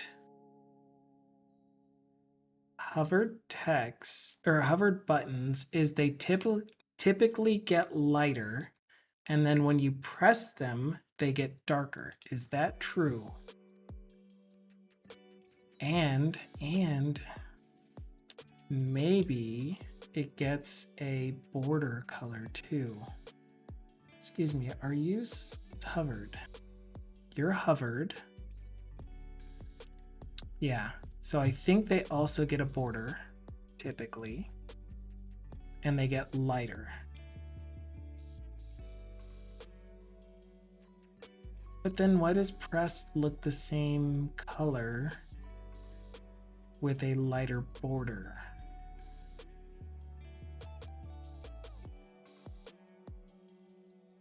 Interesting.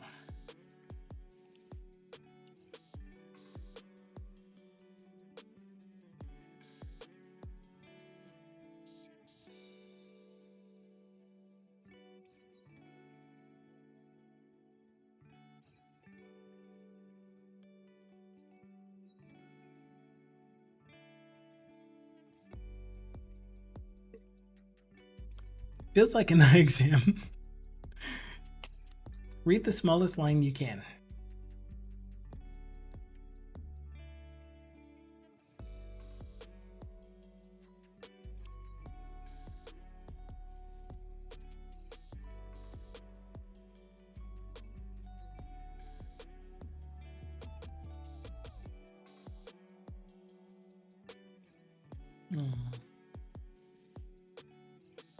Okay.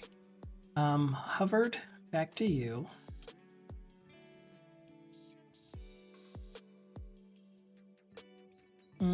I'll do it for all of them.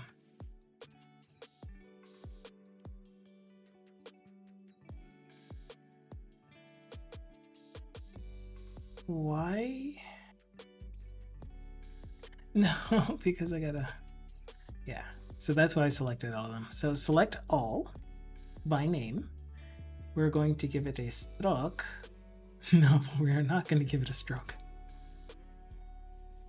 Be healthy. Be safe. We're going to give it this kind of gray 3. Why not? Disconnect, and we're going to make it our own gray, which is the hovered gray.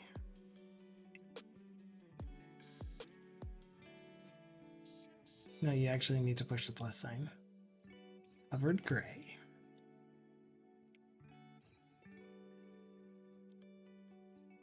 Button hovered gray. Border. I don't know. Gosh.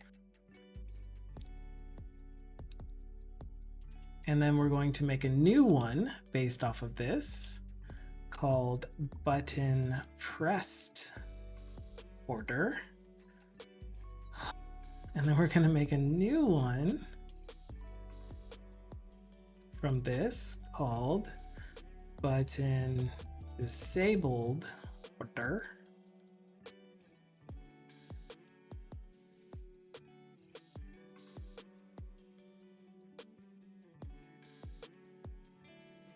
Like, it's weird because I want to add this as a style and not a color.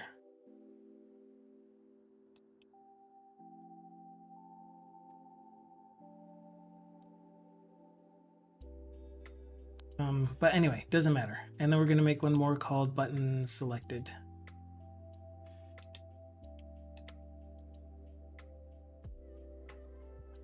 Border.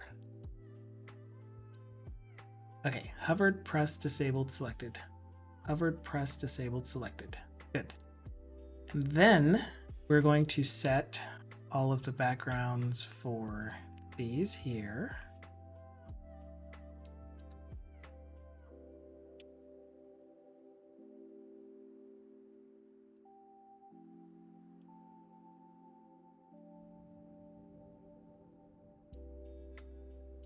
It's gonna be really hard for me to keep track of.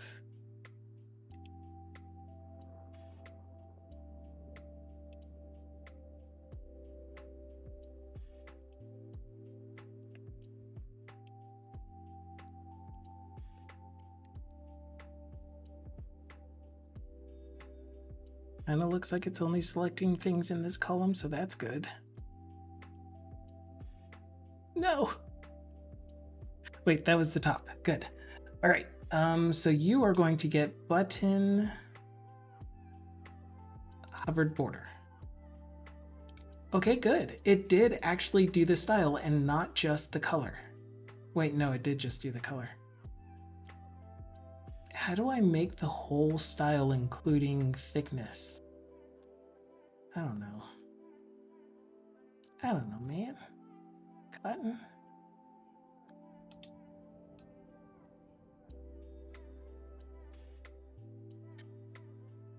Are you on?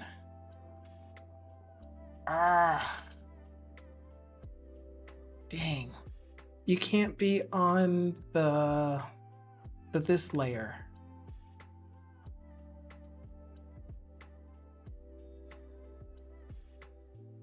Because this layer has lighten 47% on it.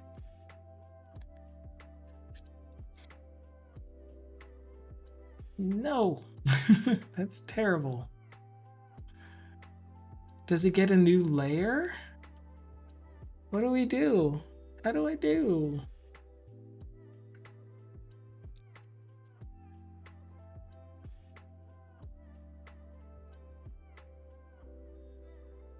So what I feel like I need to do is duplicate, rename. Yeah, I think I'm gonna do that. Select all by name, remove the stroke. Wait. Background mask, select by name, remove the stroke, duplicate, rename to border.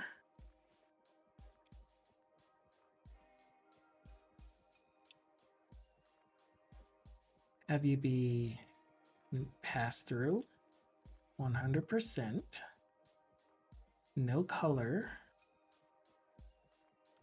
First of all, make everything in color.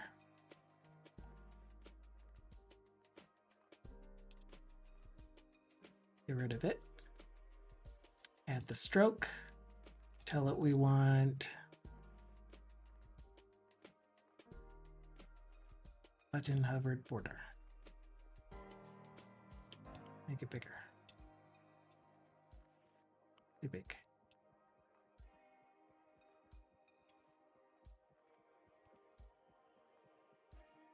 Okay. Okay, that's okay so far. The other thing maybe is that the background mask,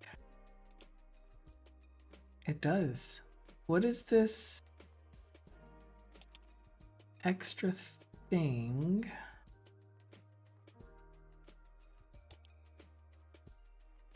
Aha.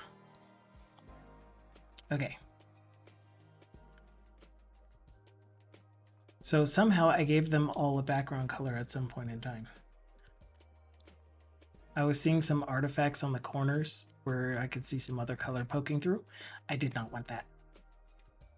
No, no, no. I did not. Okay. So anyway, hovered is done-ish. Pressed. Press is going to have a lighter border color. So we need to get all of our borders for pressed. We'll go all the way up. Are we winning? Are we doing actual design work or not? I think I might be failing.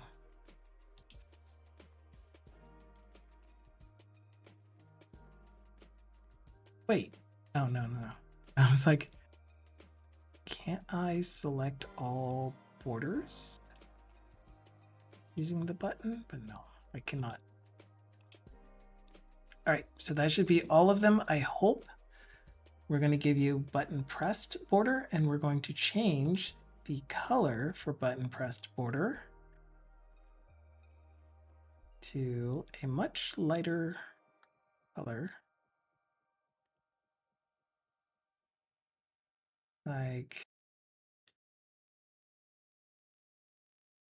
this one.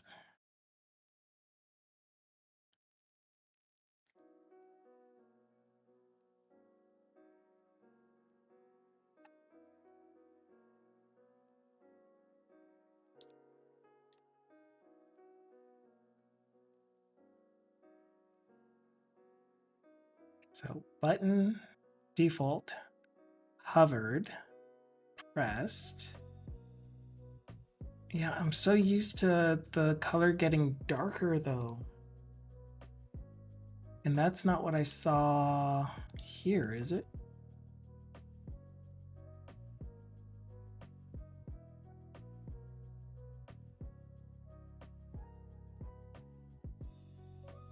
Can you show me all? Oh yeah, here we go. Okay, so hover in Bootstrap gets slightly darker. Press gets even darker.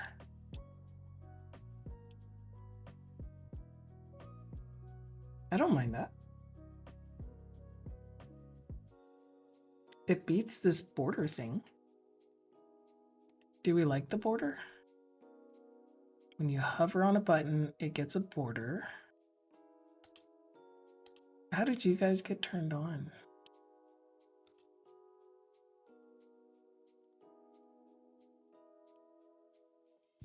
When I duplicated, you should have stayed off.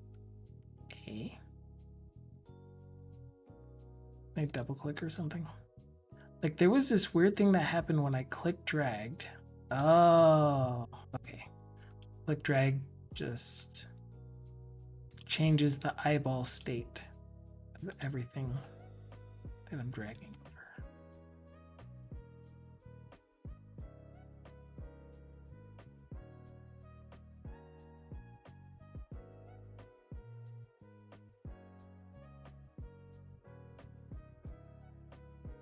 I wonder if there are any Twitch streamers that work in Figma all day long. That'd be awesome.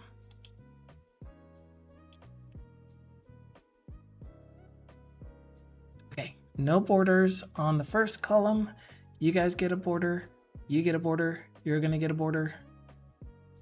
I don't like the border. Not gonna lie, I really don't like the border. I think the color darkness is the thing that I'm gonna like more. Any opinions? If not, I will get rid of all the borders. Going once.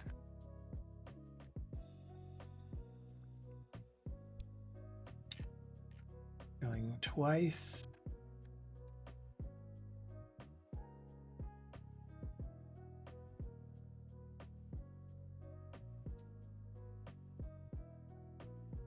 Know what though?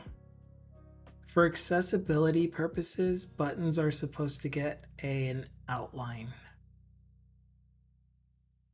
when they are selected.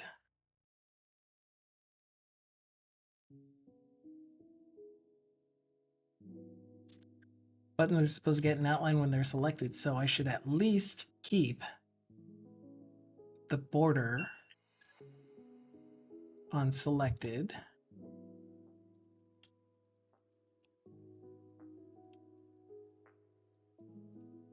And maybe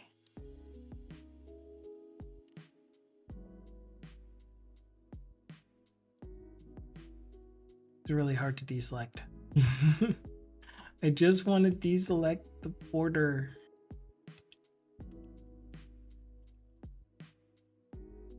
All of these.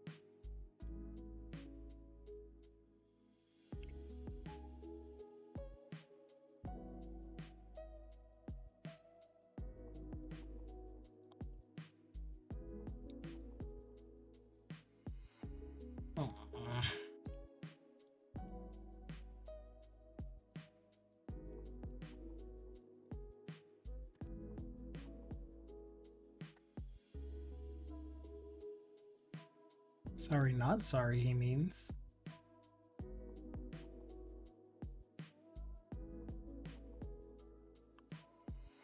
He's apologizing to you, Dukasoft, but he doesn't really mean it.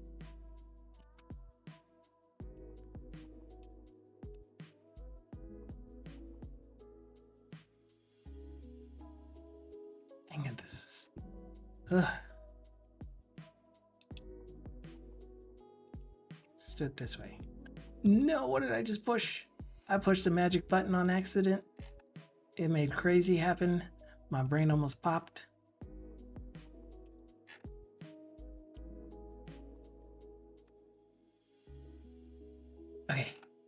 Okay, I got rid of those.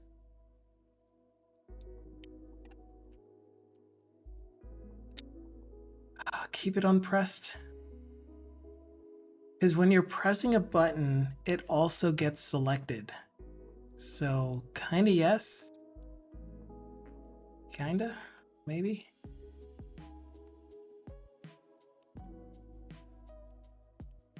Only 18 of them, right? Whoops. Unless I miss. 3, 2, 3, 4, 2, 3, 5, 2, 3, 6, 2, 2, 3. Okay. We're gonna turn all of these borders off that are currently selected.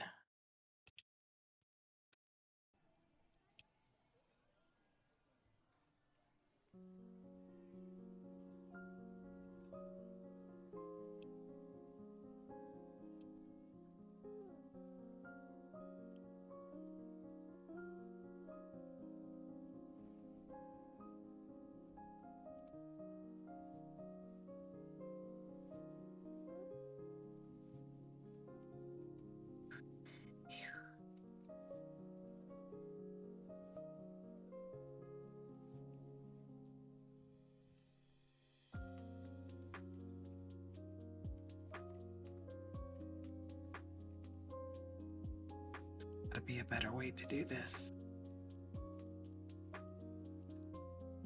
Can I just toggle visibility? Instead, what that'll do is reset your scroll position, which is exactly what I intended. I mean, yeah.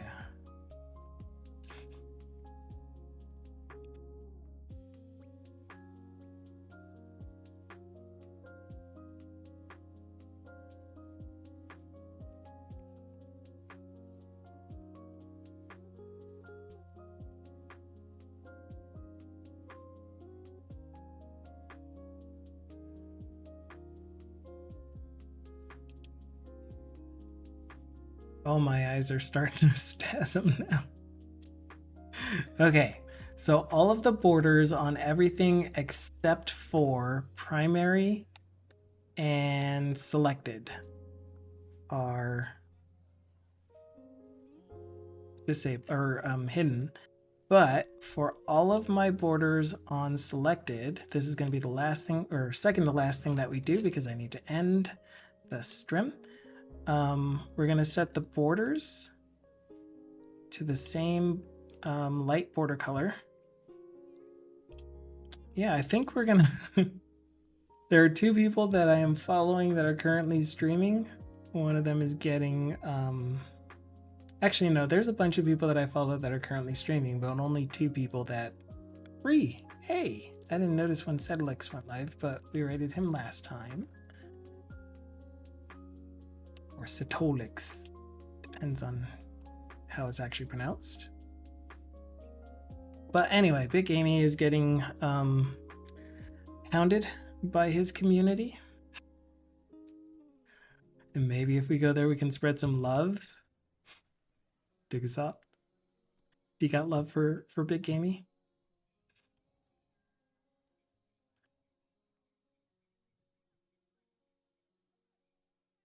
No love for the middle child. All right, if you get it deployed by the time I'm finished with these border colors, then I'll look at it. Otherwise, I really do need to end the stream so I can get back to work.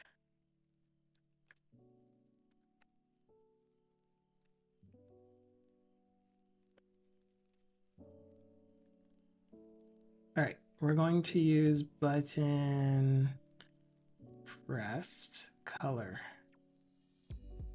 Yeah, I'm just going to zoom in, edit.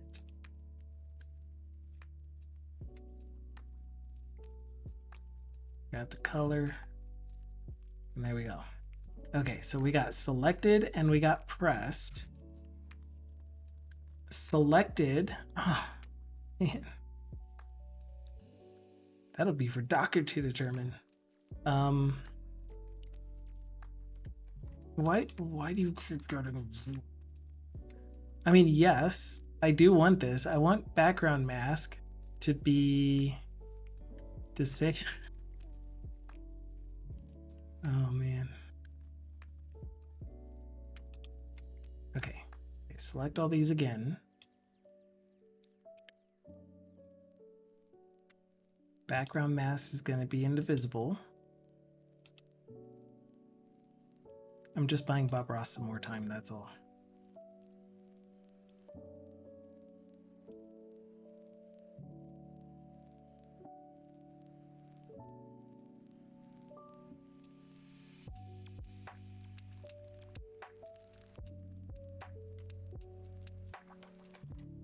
$10 is a long time. We might have to revisit it on Wednesday or just respond to you in what's it called? Discord. What is Figma again? A UX design tool or just an overall online, I guess, yeah, design tool is a good one.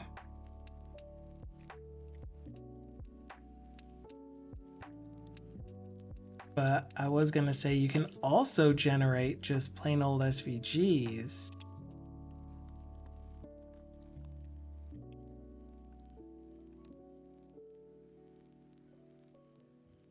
Yeah, and then for all of our disableds, The only other thing that I would like to do is to set the background mask to a disabled background mask.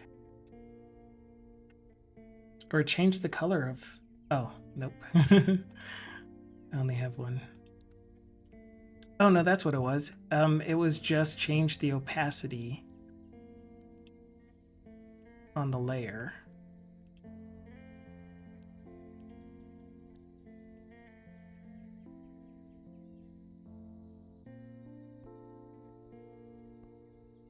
But then I might also need to update the text color for disabled buttons. Is that all of them? That's all of you. So make you more prominent. Dang, I do need it to be a different color. Oh, unless I do darken. That didn't quite work. There, multiply. If I do multiply and then I set the text color,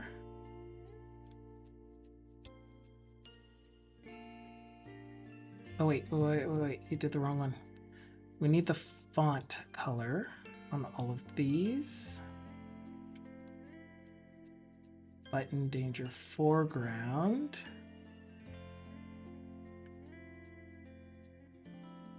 Needs to be the very best.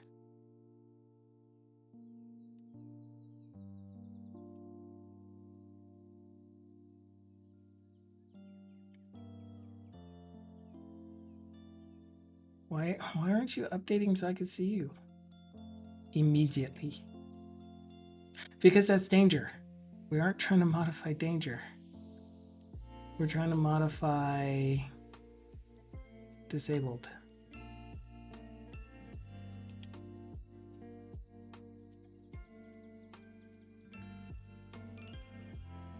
Oh, I can't. That sucks. I need to select all the textuses.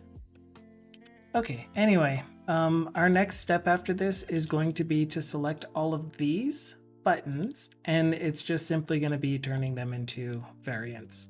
And now we have a button component that if we added a new button from this components button, we can set all of the properties: secondary, hovered, selected, default,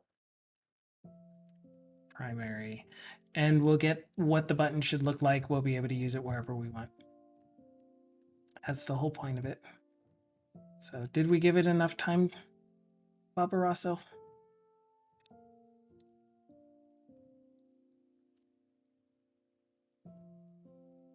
Oh, crap.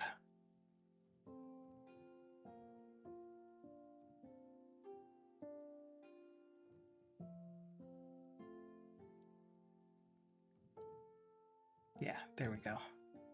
Okay, stay there. I accidentally edited a color and that stayed. I didn't want that to keep.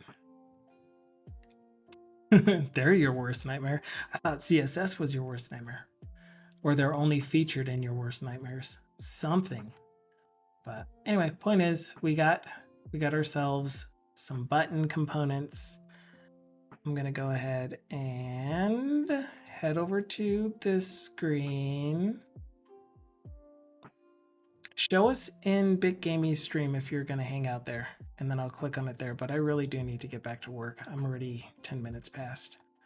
So, but definitely post again, either in Discord or on BitGamey's stream. I'll look at it at the same time as doing my work.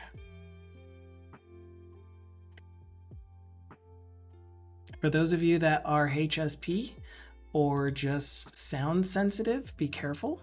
There are a lot of stream noises going on his stream, and a lot of them can be anxiety inducing. So you may not want to continue with the raid, but otherwise, Big Amy himself is an amazing person who is worth hanging out with, enjoying his company, being around, supporting him, doing fun things with him. But that's the end of our stream. I'll be back again on Wednesday. We'll continue with more UI UX design, specifically design. We'll finish with the cards. Hopefully, since we'll have these buttons, we'll be able to finish with the cards. Wait, you guys saw I got the bot.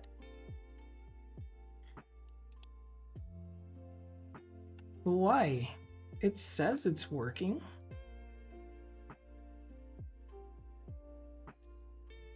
Like, I did Bang Project. Anyway, YouTube, Discord. This video will be posted on YouTube no sooner than 24 hours after I end the stream. Okay, bye.